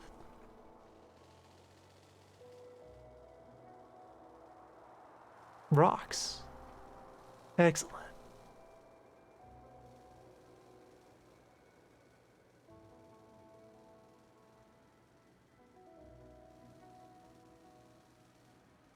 Just taking the long drive out into nowhere looking for many trees. Many of not these trees. Good trees.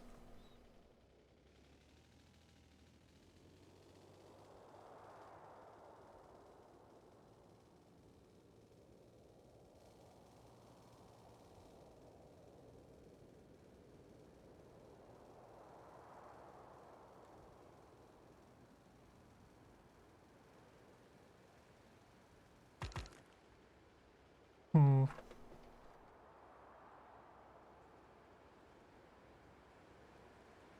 Seems like we're getting into more humid land.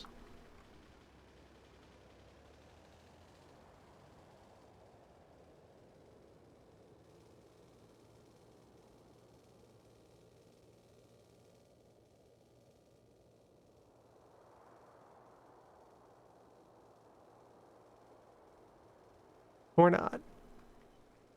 Or just directly into a sea.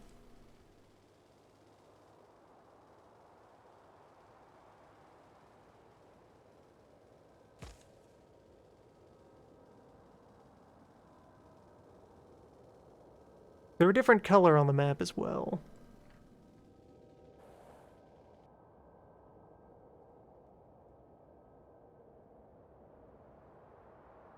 Than the usual wood sprawl.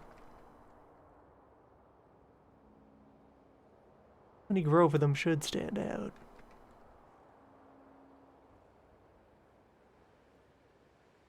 Weird.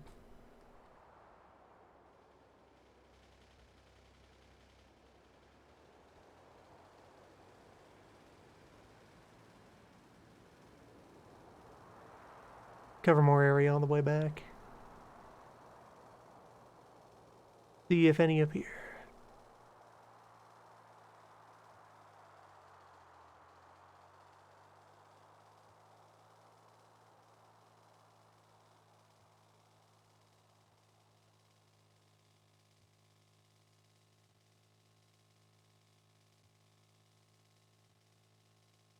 The moment I find 10 saplings, they can just be anywhere.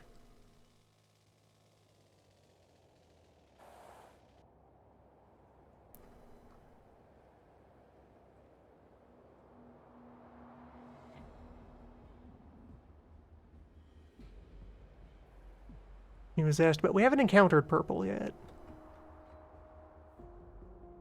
Tin is its own, slightly richer blue. Tungsten remains unseen for now.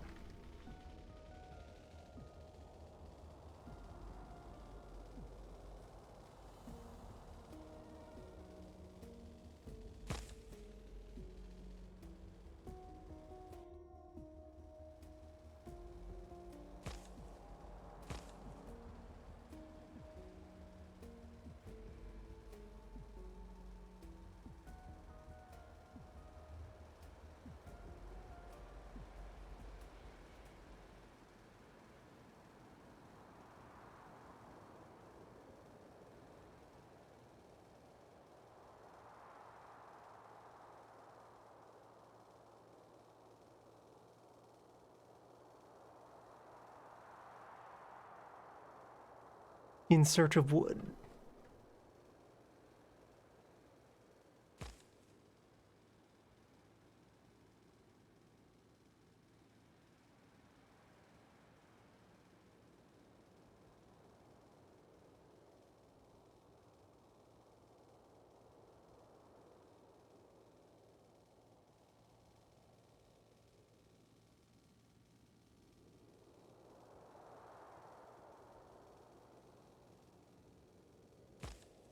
Charted a nice lake.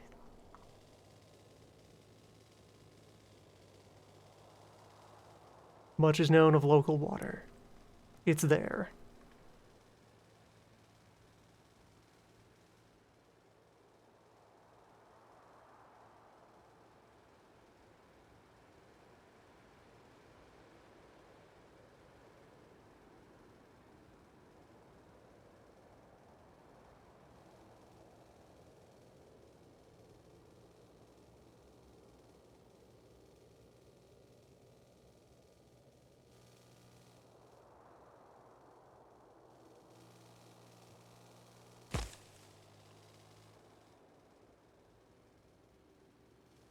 Alright, that's far enough to have gone for now. More extensive search can happen off camera. It will be a while before rubber is necessary.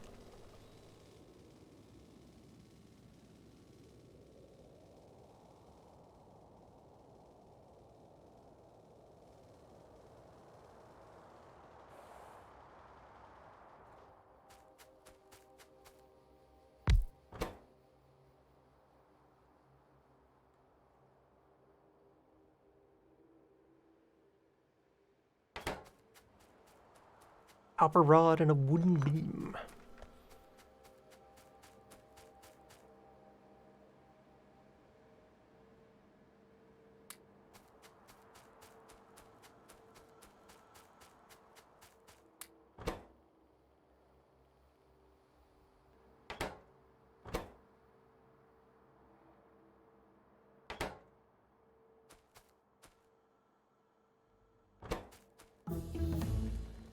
More copper rods. Several copper rod.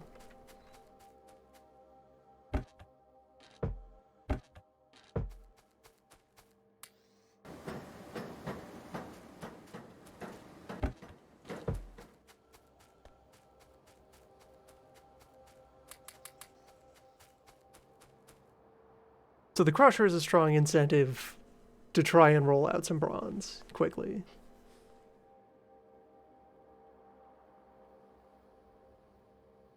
Since the principle there, take the ore, crunch it up.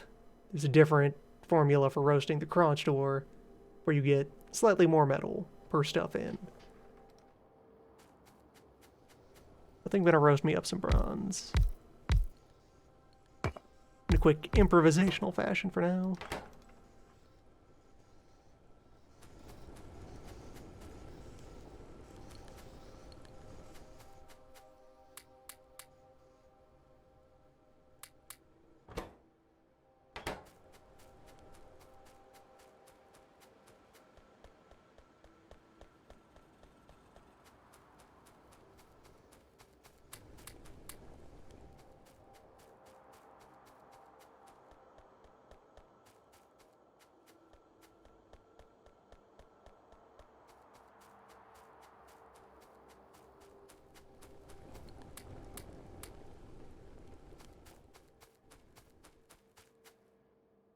And move on to the woodarium.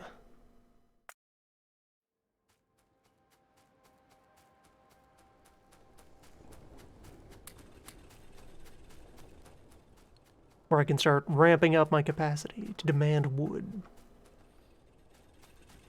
And alright, let's strip these drills. Reposition them via the new pattern.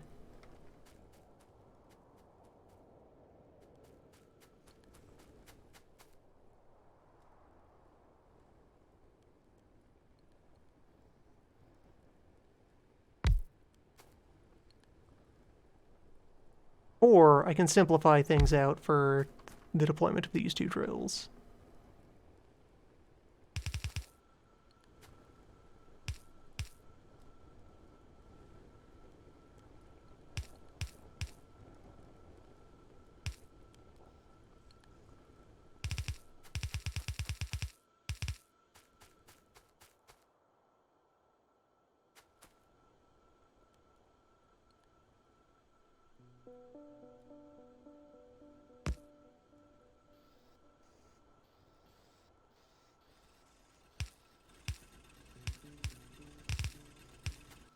Yeah.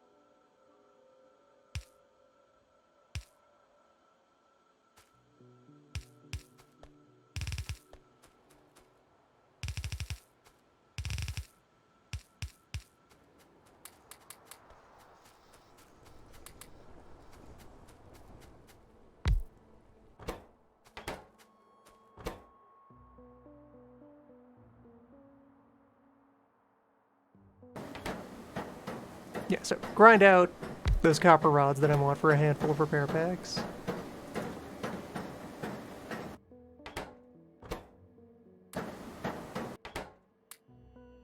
For one repair pack.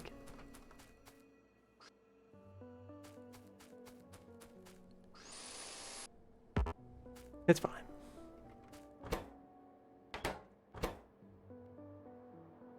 Alright, fine, I'll make another.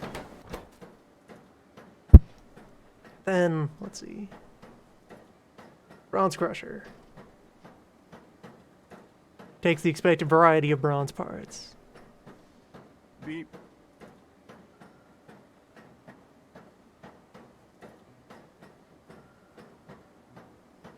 And a couple of burner motors.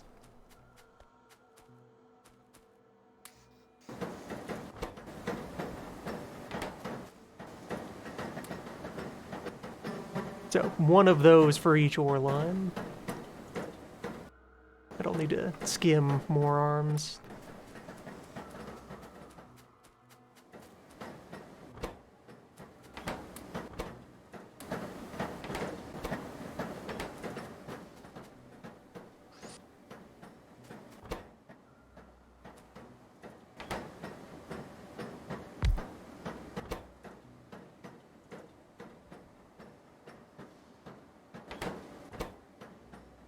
So, bronze frame.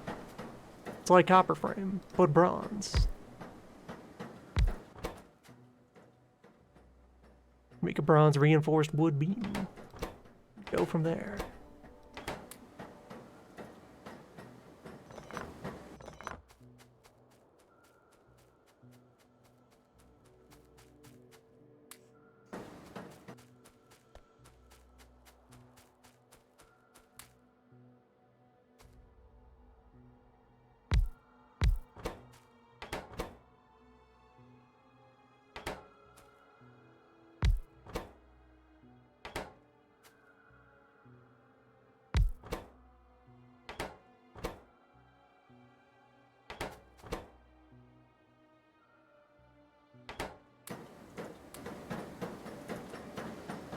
Get all the wheels in motion.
I may as well adjust this so that the arm maker can also unload to a box.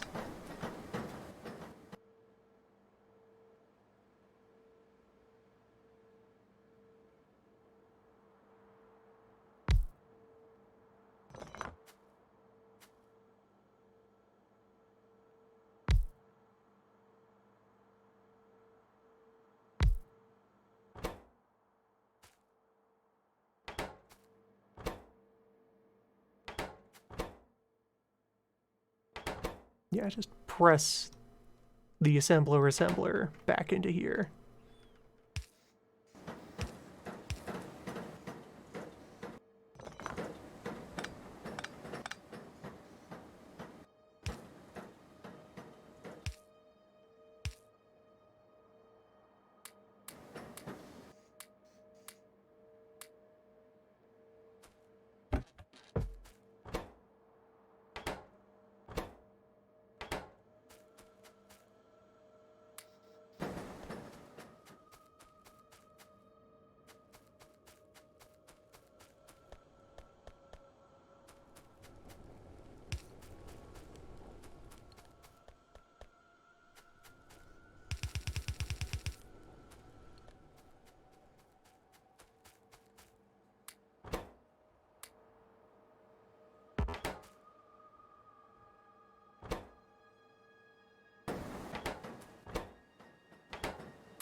Creating the long arm, though.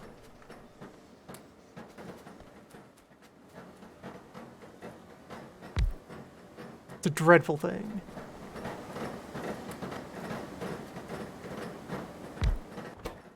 Not too complicated to fit in here, though.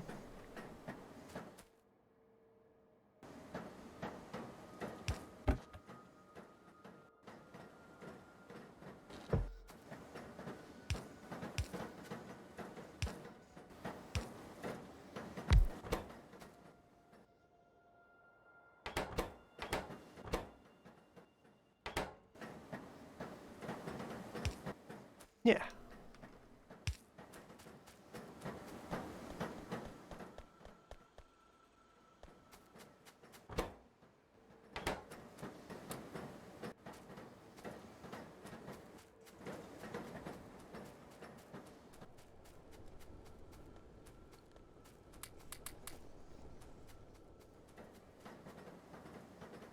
So, for the moment, we just pop this stuff open. Yeah, there's coal surplus, even with this much stuff fired up.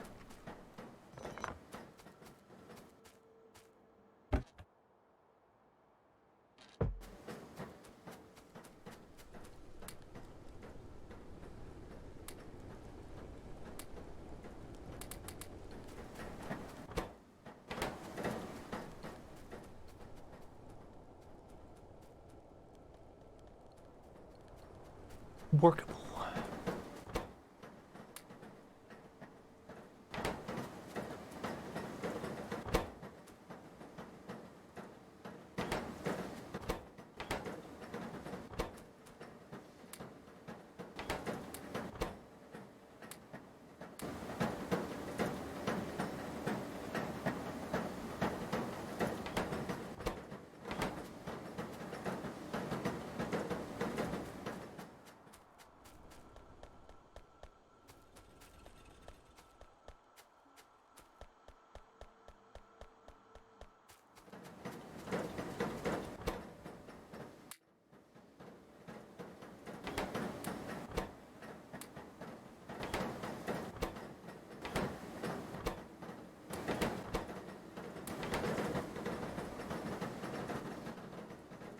Yeah, so I'm only gonna bother much with burner logistics of the material generating, and I will create a full burner sourced research machine that can be hands-offed. In the test game, I got like all of the way up to electricity while still doing a lot of passing stuff around by hand at reasonable pace.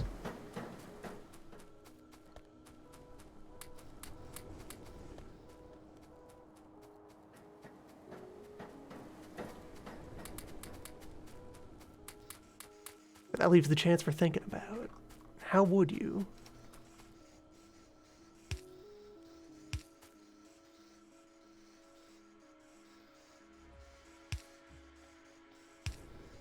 For one, set up a little load balancing trick. But I can prep these belts.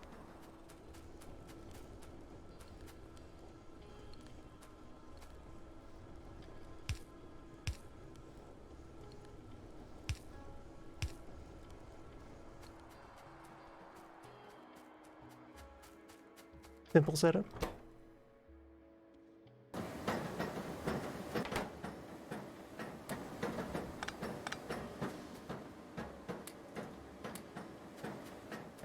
You only need the barest handful of long arms.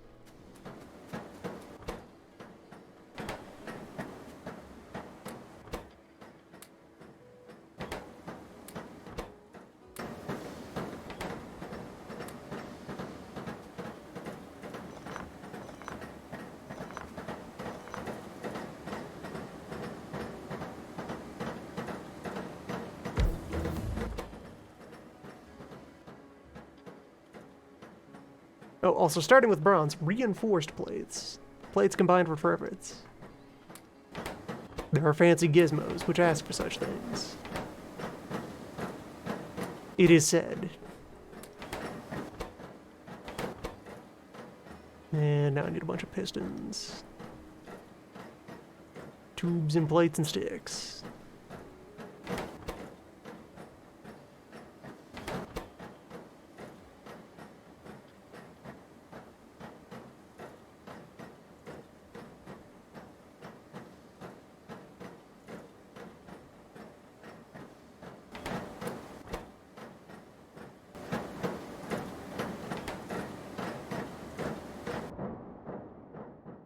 Alright, wood can occur.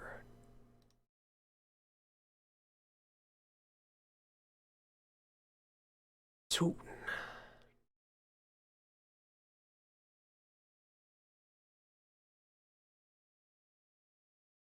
I'll pick up the clock bots.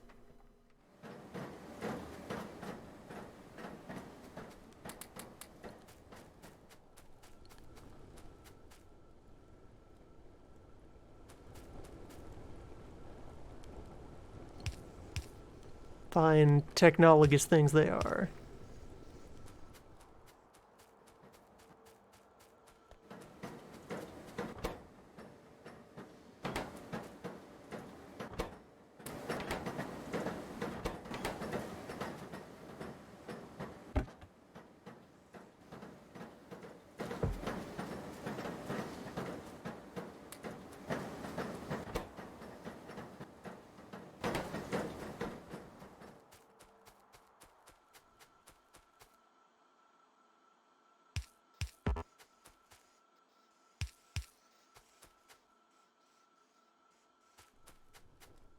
It's like a regular setup, but with extra steps that make it weird.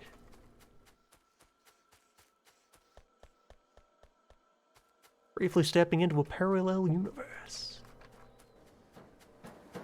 Parallel production. Industry.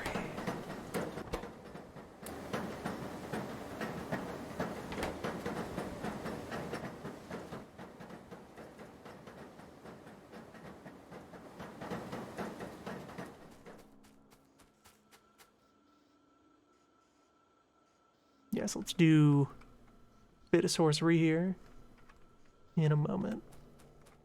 Once my crushers exist.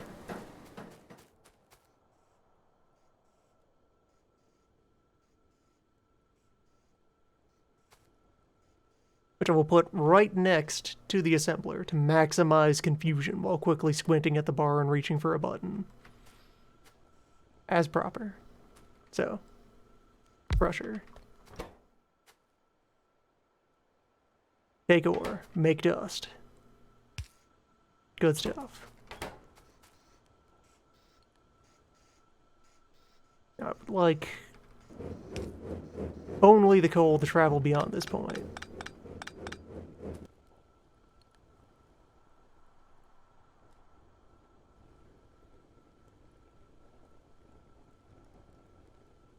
But I can then do one of these.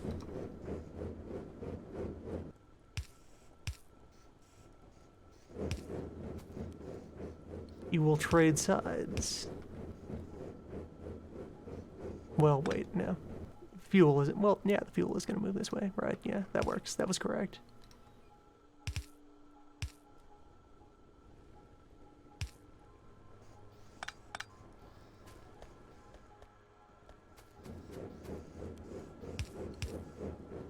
Slight modifications.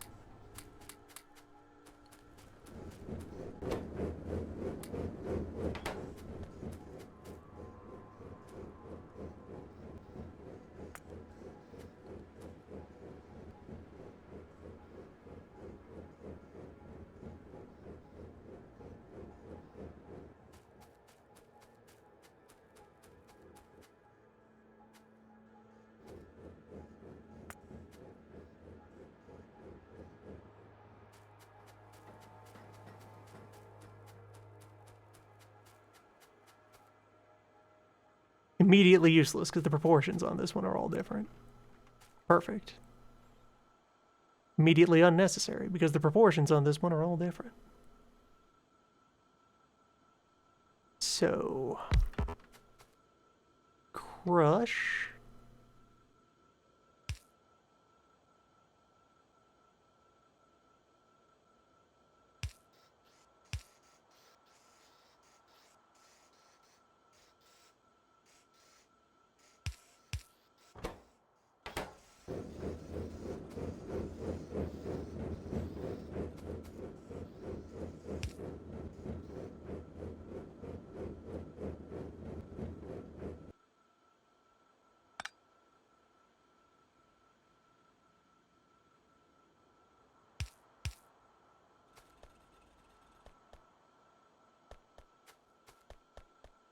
Crusher also has a very handsome sound, nice and sonorous. If I just slide the whole thing down a bit.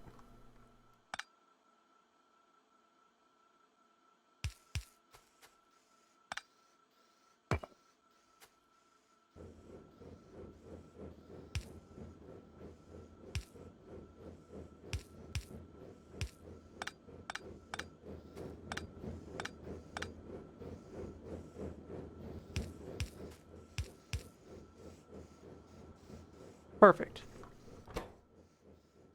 And switch over to dust.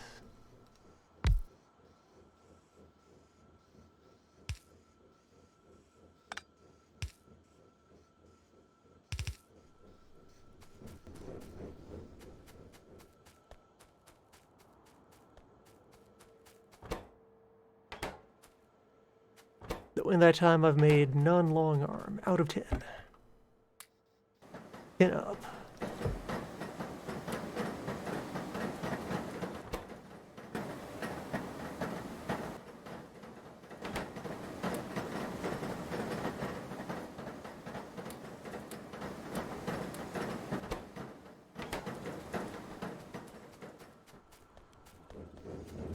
And throw all this into the crusher.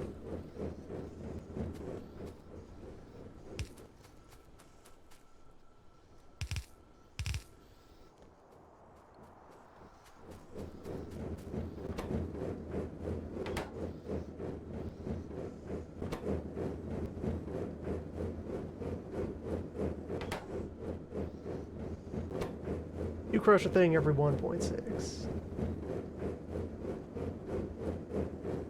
That makes it equal speed to one drill, so it would need to double up on the crushers to actually light all of these furnaces. Manageable.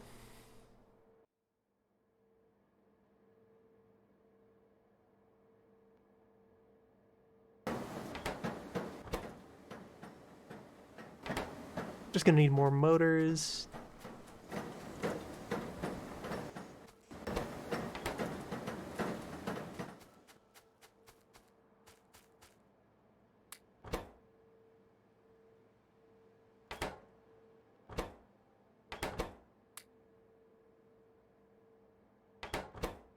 And more frames.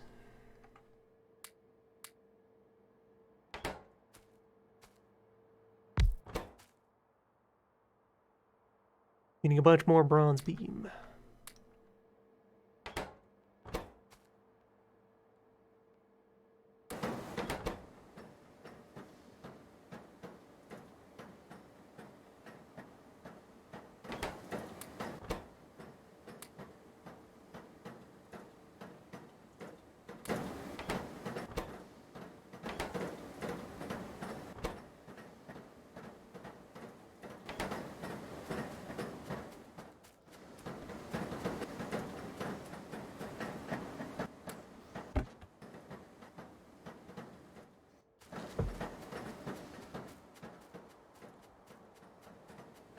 Alright, this will be enough long arm for a little bit, so I'm just going to completely shut off that box.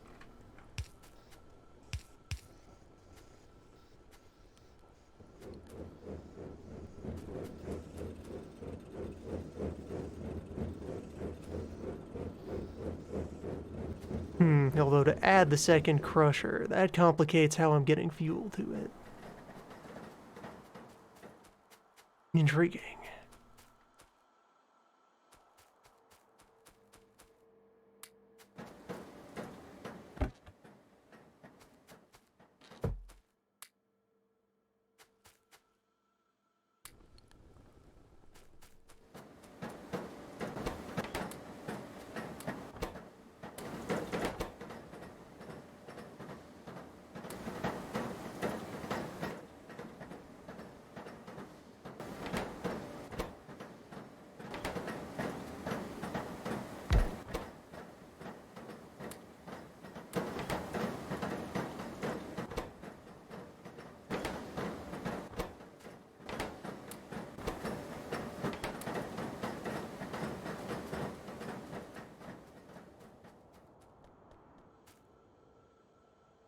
I'll end up needing a couple more large frame for the fancy bronze boilers. Those are needed to start doing glassworking. And they're actually same fuel efficiency as the stone furnaces, but double the speed.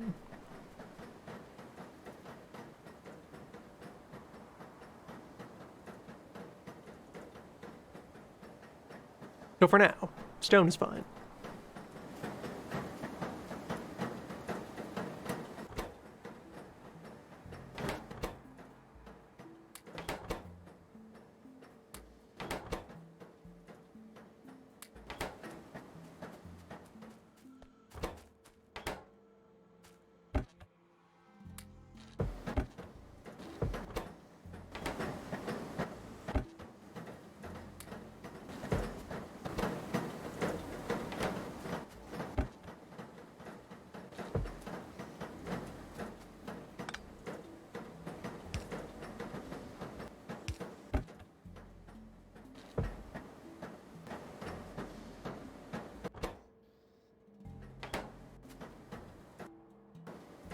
Long arm is in captivity.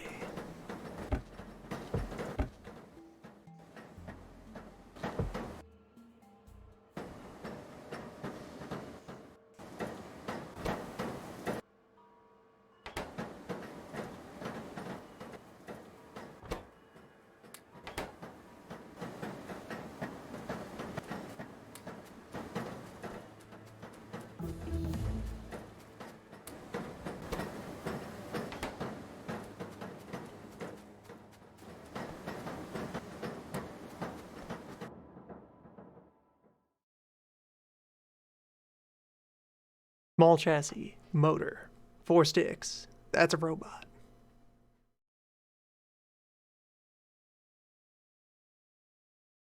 A box and some gears. That's a roboport. And yeah, the generator makes its own sense.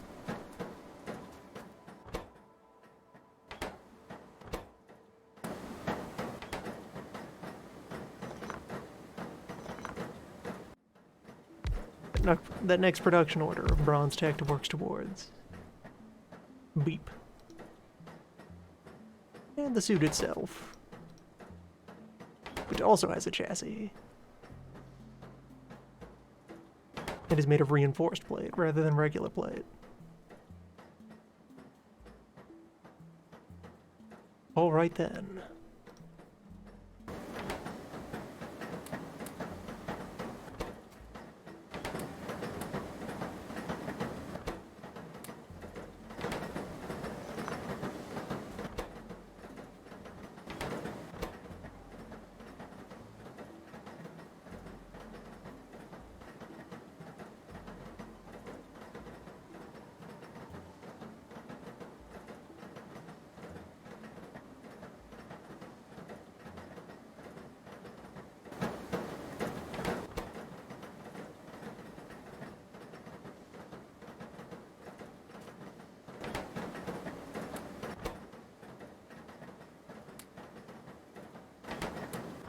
the important work of kind of squinting at the icons whenever they're next to each other to see which one has the little dots.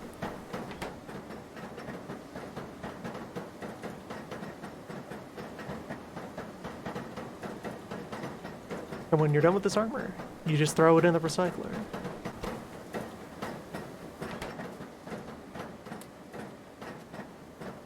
It's that easy.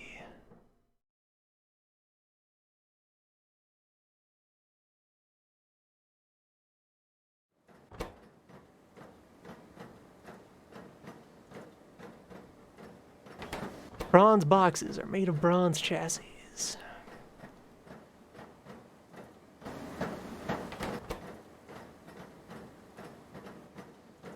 Figures.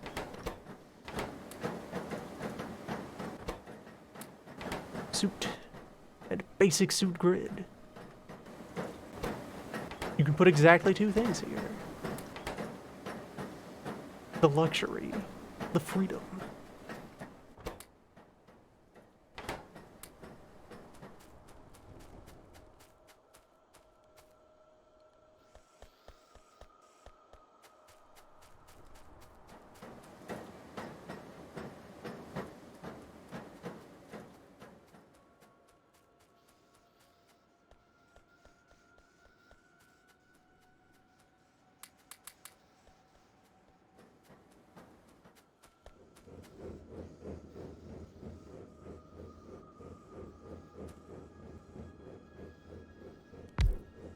Alright, I think I see how that will fit together. Just need some more tunnel.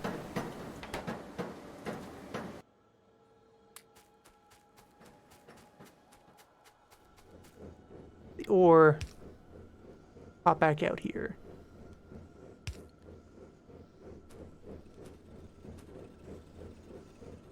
Then I can have an unloading arm fueled from over there. Then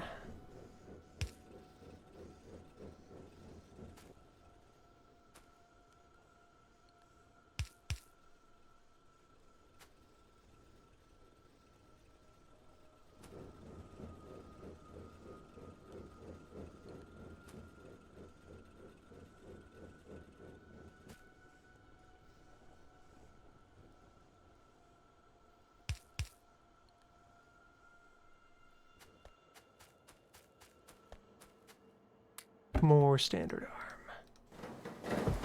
Let those start moving again.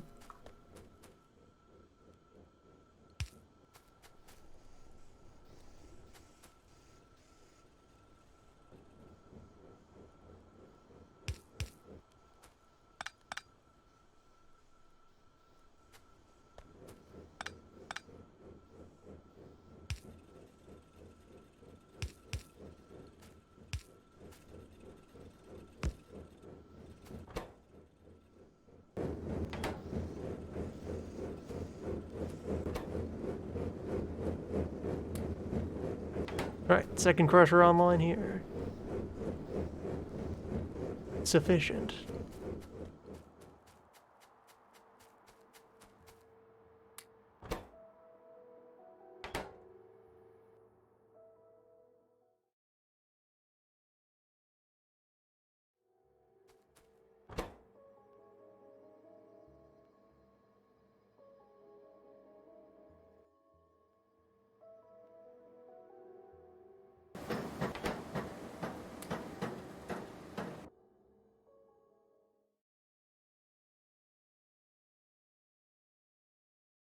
Yes, we'll be running 10 bots.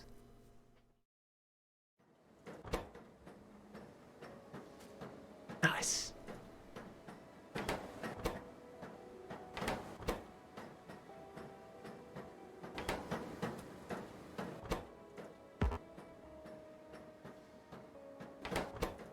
Meaning, yeah, 120 bronze rod.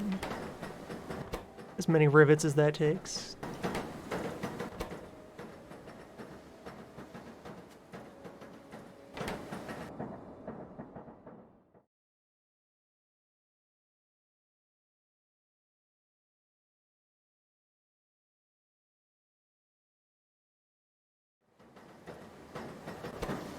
And one for the port and one for the generator.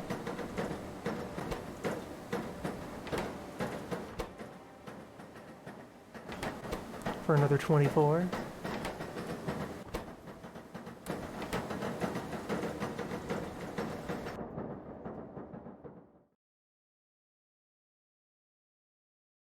The effect of it fading out, it's good.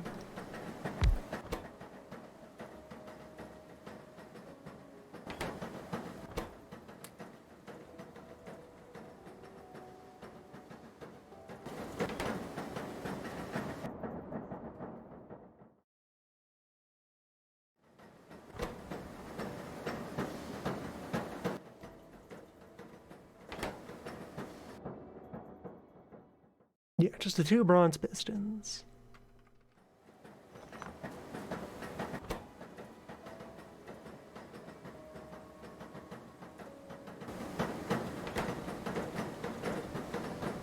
And then several tubes and gears. Of copper, of all things.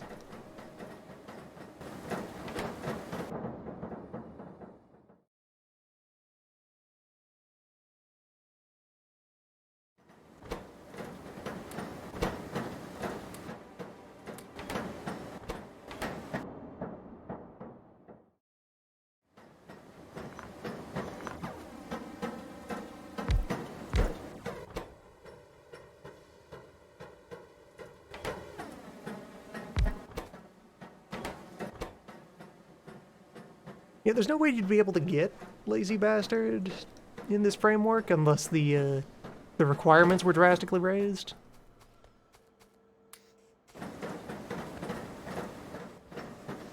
Been succeeding at it in vanilla, though. I like the mindset that is fostered by minimizing handwork.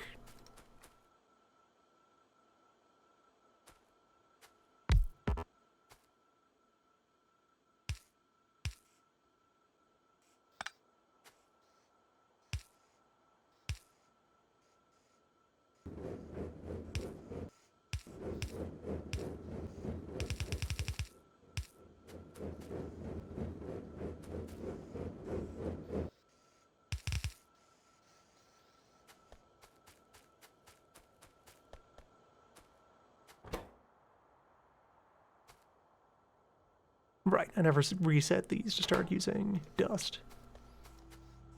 Now they use dust.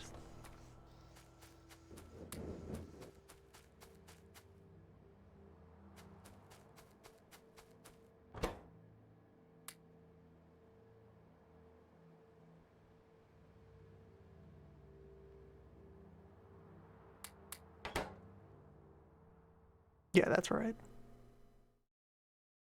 All 12 small bronze chassis that I need.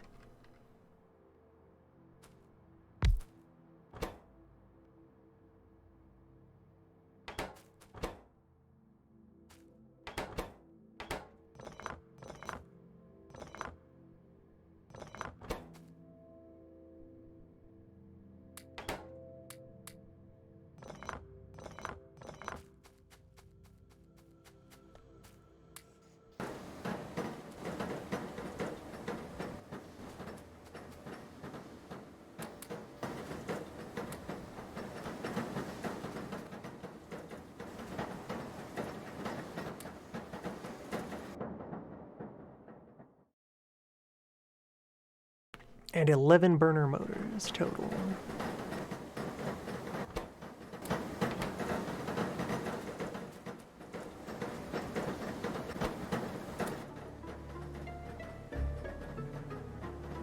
Ominous.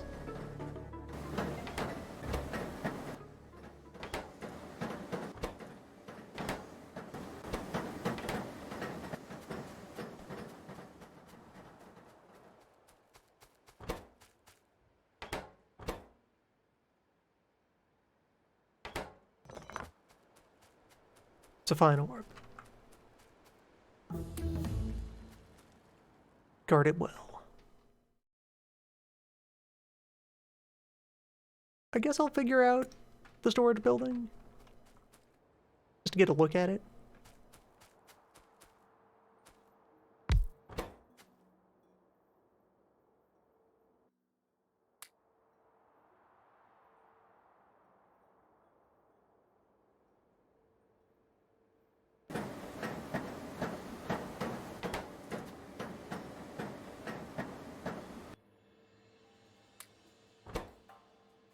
let's get this gear made.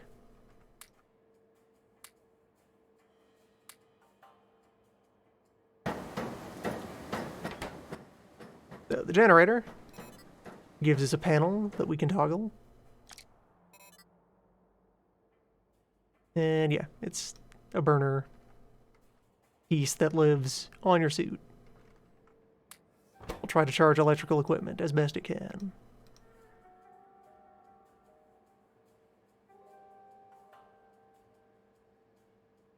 Clockwork robots.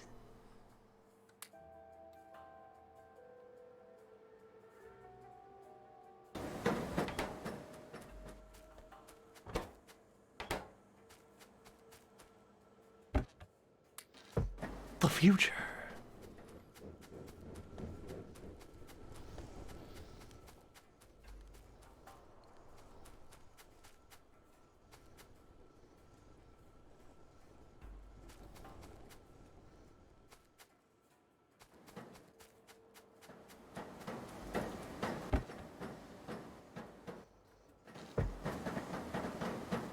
I'm close to the limit of how many devices with burner motors I'll even need to make.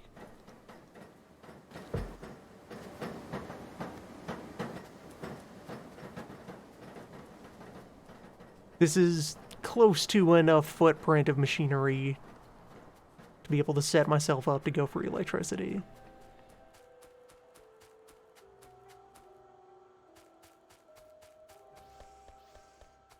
To ironworking. To begin the real shit. And yeah, so the rubber port is up. 9 robots are made.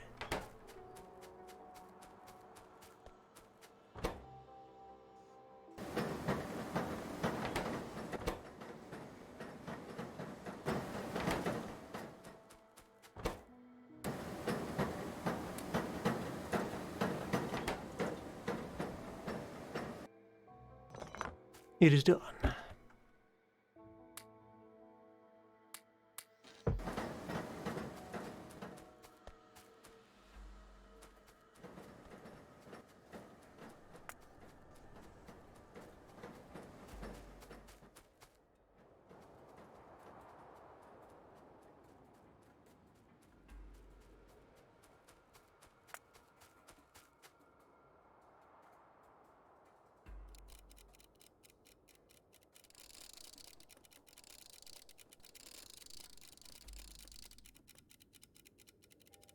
Click.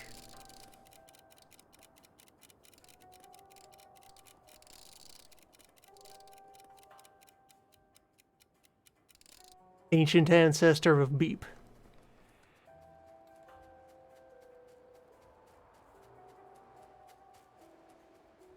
Primitive robotics.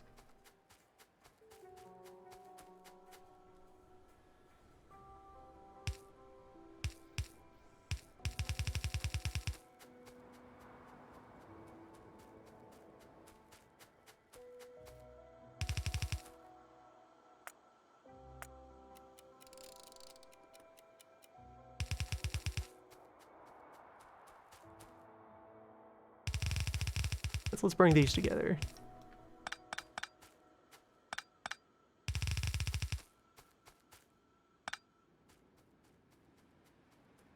And we have fuel to tap into right there.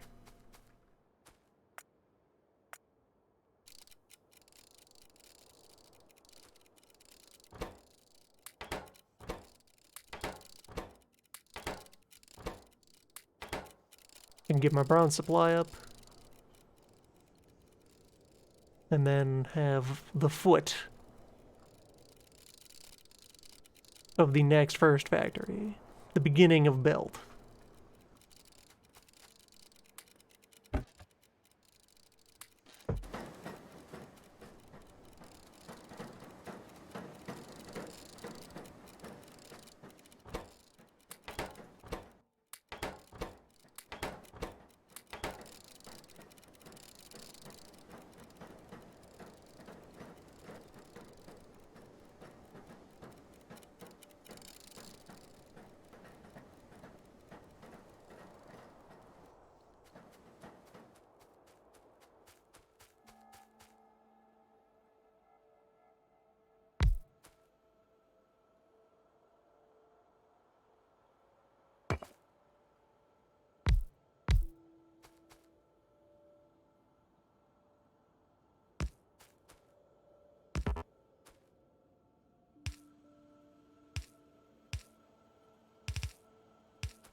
But then what's loading the furnace? Also long arm.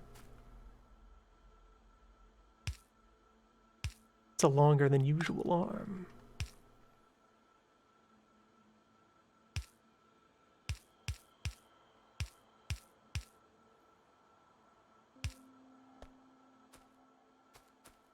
That longer arm is surefire.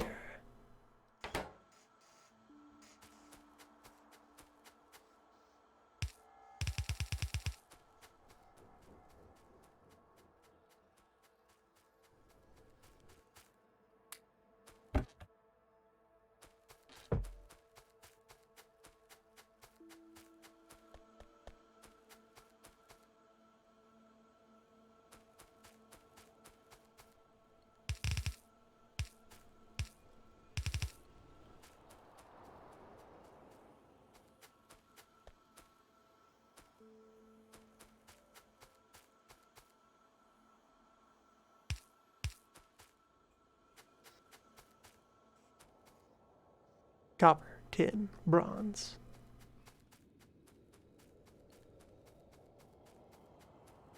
It begins.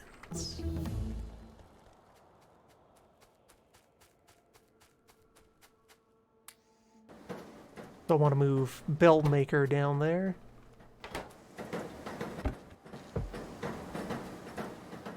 Get it reorganized to run off of persistent supply.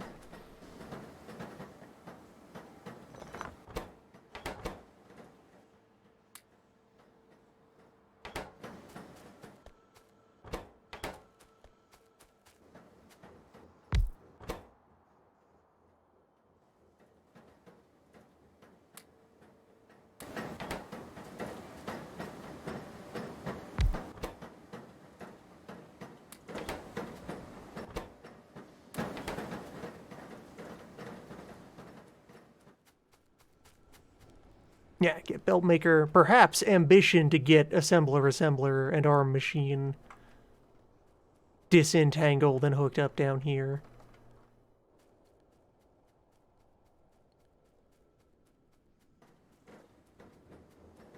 And then proper laboratory. Things to do to round out this Bronzed Age.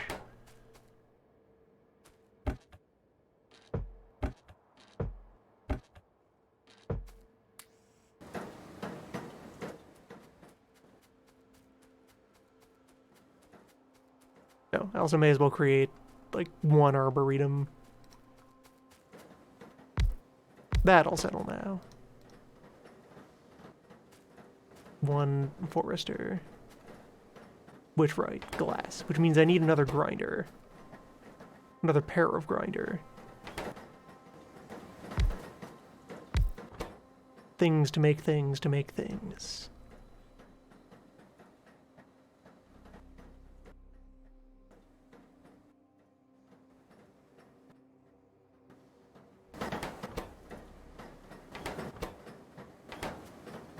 Meaning another pair of burner motor skimmed out of here. Well, quartet of burner motor. More frame. More strengthened wood.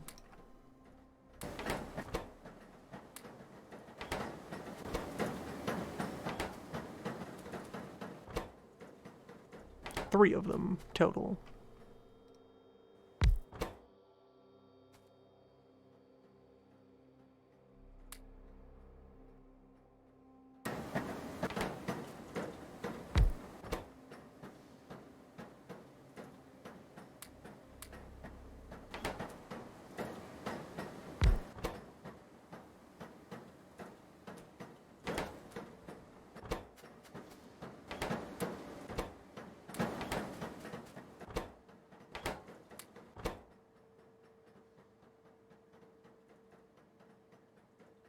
Yeah, that's all the pistons I'll need.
Yeah, and I'll be setting up another fueling belt here to power the arms that are unloading the bronze smelter.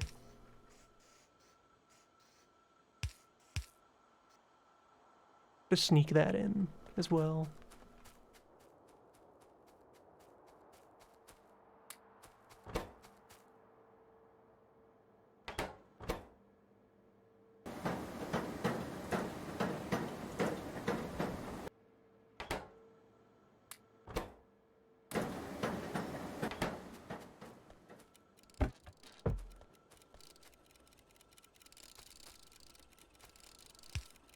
No, sure.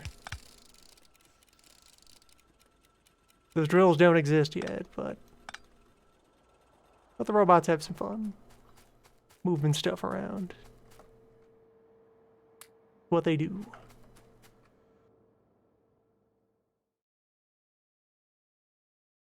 I will unlock the green science and then stop there. Next time will be entry to green. Discovery of the iron.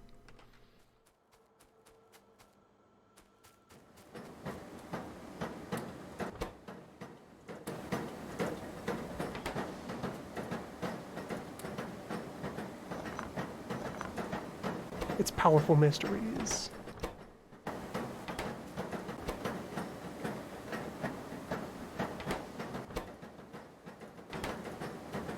Alright, if I'm making glass, I also need a, one bronze furnace.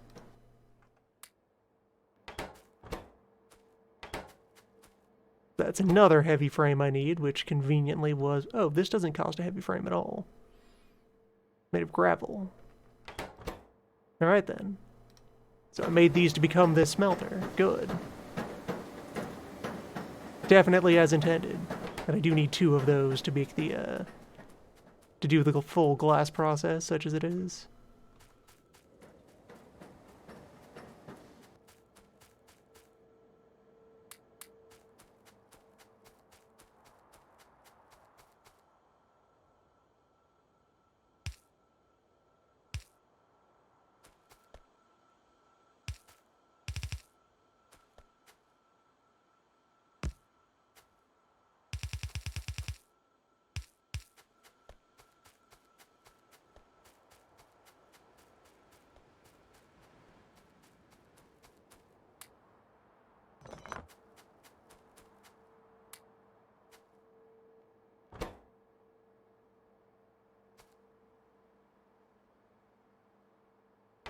Rods and plates of bronze.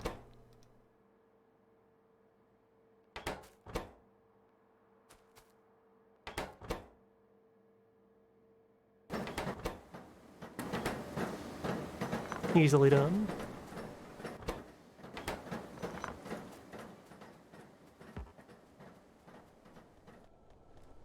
Anyway. Crusher. Rock can be rendered down into gravel. Gravel can be further rendered down into sand. Other crusher things that we don't use yet are coal can be crushed and then further crushed into... Alright, carbon isn't available. Oh yeah. Coal can be crushed into crushed coal, which will also leave chance of diamond. I haven't seen what diamond is for yet. It can be further crushed into just carbon. Gravel becomes sand. And when we have the rubber wood, it will be crushed to extract natural rubber. For now, sand.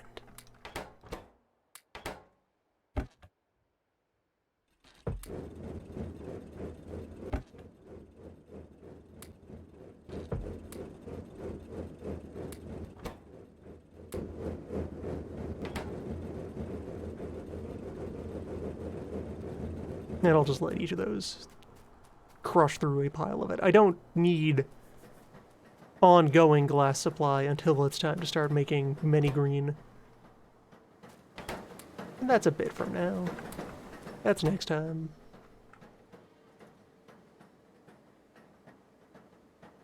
Tomorrow's problem.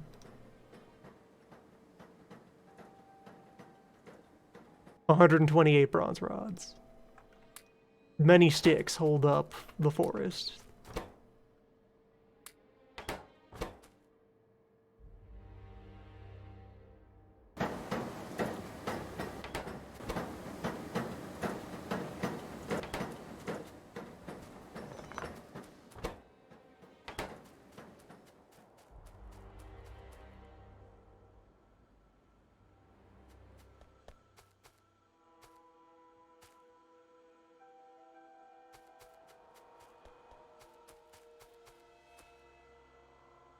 The glass process, interestingly enough, takes crushed tin. Good times with sand chemistry.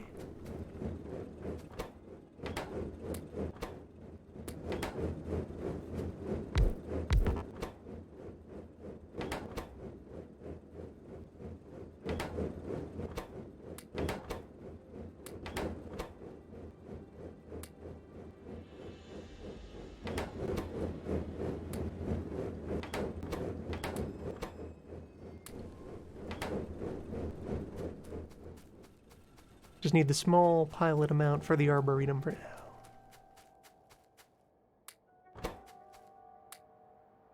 Make Tree Hut a reality. 48 panels and 20 gravel.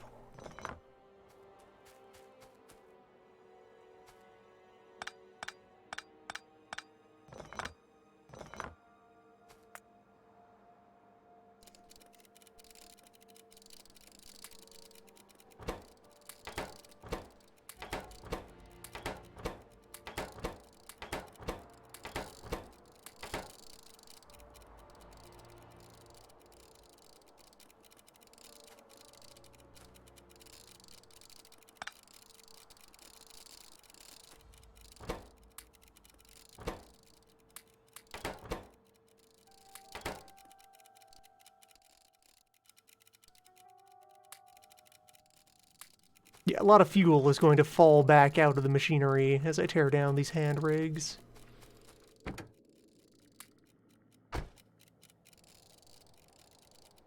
Much smaller buffers involved when you let the arms think.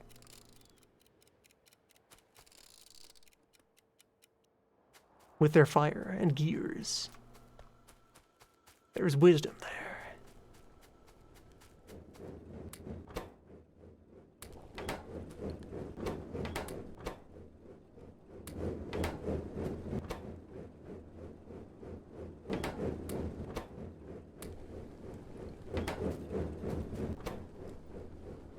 Each ingot becomes 2 panels. 2 tin and 10 sand make a dozen ingots. In a turn, 2 of these ingots go into a green science. The price behind the green logistic science pack in raws, if you break those down, is still pretty reasonable.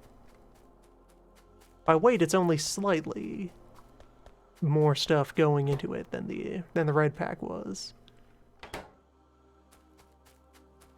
It costs complications, which is a pretty good place to be.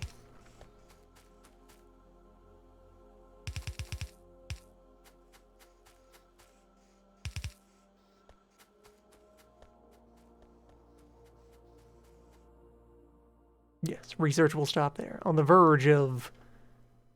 Well, actually, this one, yeah, is just capacity upgrade 1. Shows up here at the root of the tech tree. Just have arms move 2 things at a time. Very handy. Yeah, electrical arm is all the way down here after electricity and electronics. Start making your way to automation 2. Electro-assembler.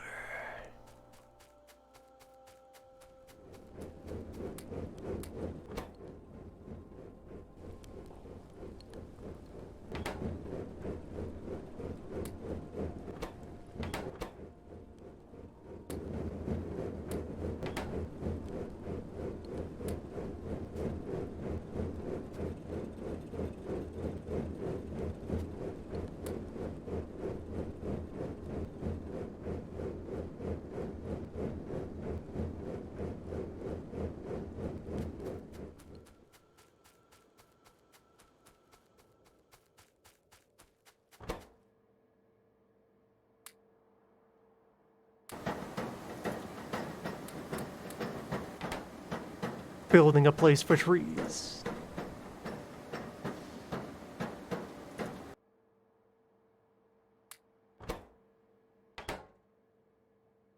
There it is. One Arbor Dome.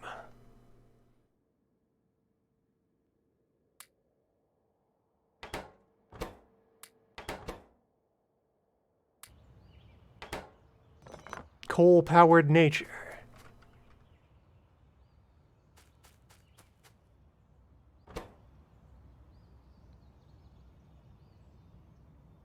"10 minutes per cycle." It's quite the look.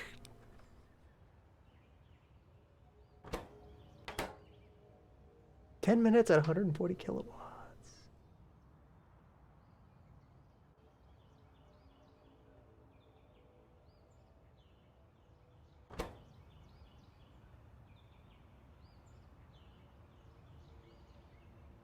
Takes 21 units of coal to cycle this forestry dome. Big. Yeah, that's a machine that absolutely cries out to be electrified as soon as possible.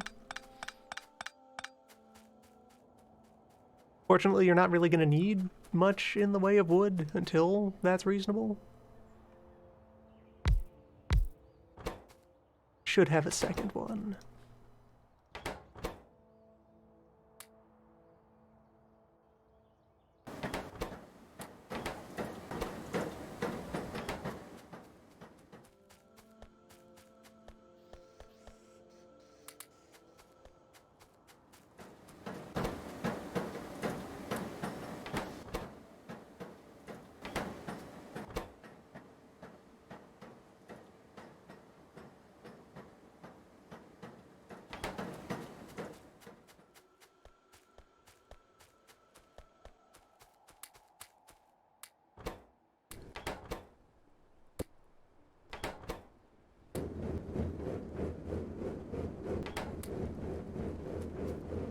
Crunching.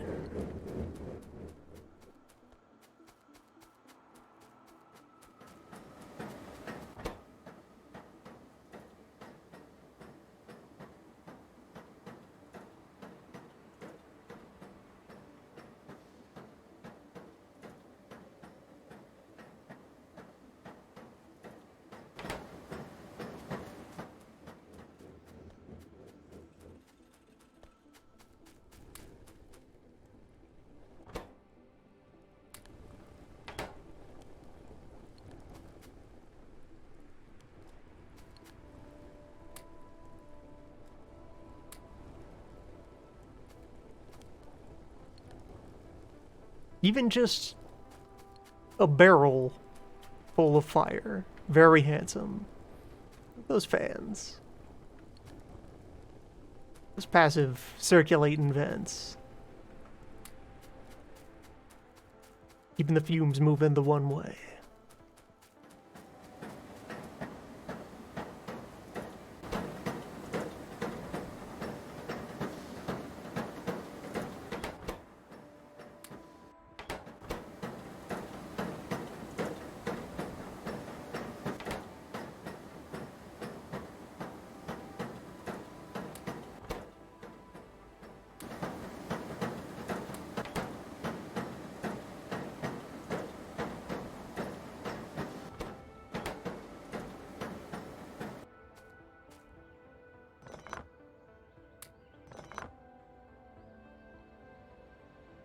There.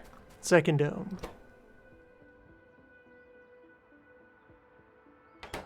So off camera, I will go ride out into the wilderness and hunt down enough rubber tree to install a colony. Rubber sapling. And then wood production can begin in earnest. That can be spoken for and left rumbling in the background. Then next time, green science, and just all of the other stuff available. Let's do the teardown of all of this. Let's commit.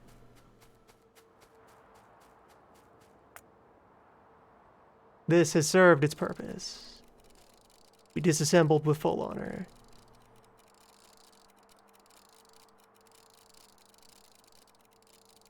Everything right up to the storage bin full of red, which can just keep getting pumped into those labs.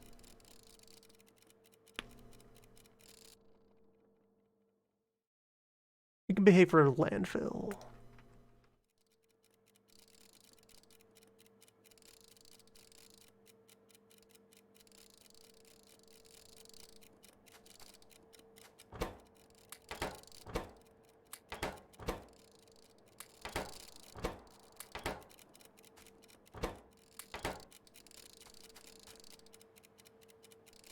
Wait, what are the robots dismantling up there?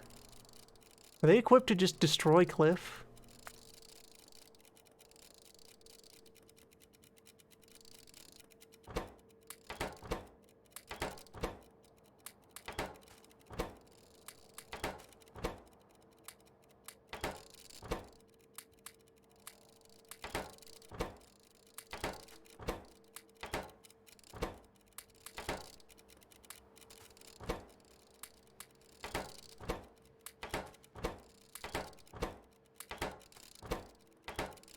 To be determined.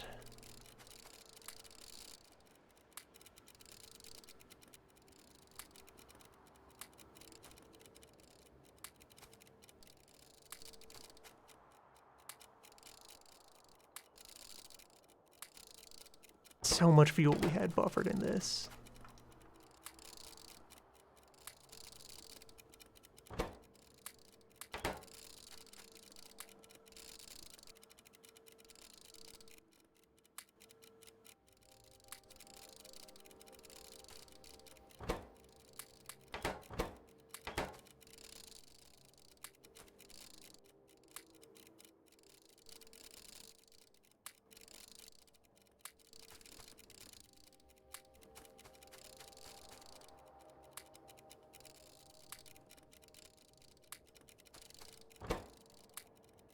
Pull all of this out of hiding.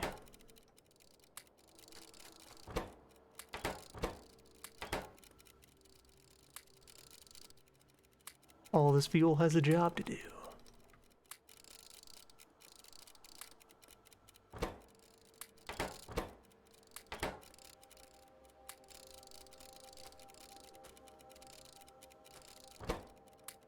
It's the same job it was doing, but over there. Gradually. With less need for direct oversight.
Power up the mono wheel.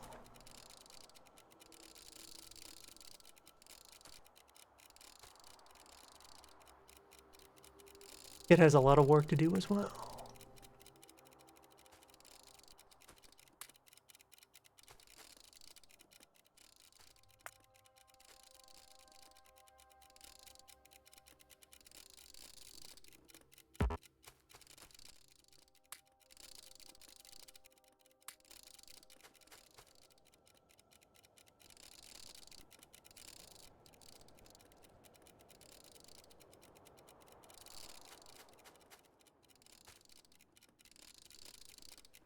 Robots are not equipped to deal with this.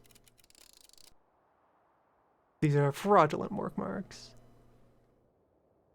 Oh, if the robots had explosives, they'd be able to auto-deploy the explosives to remove the cliff.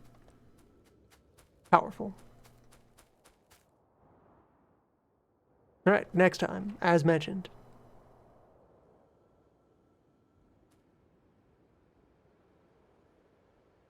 Made 43 assemblers.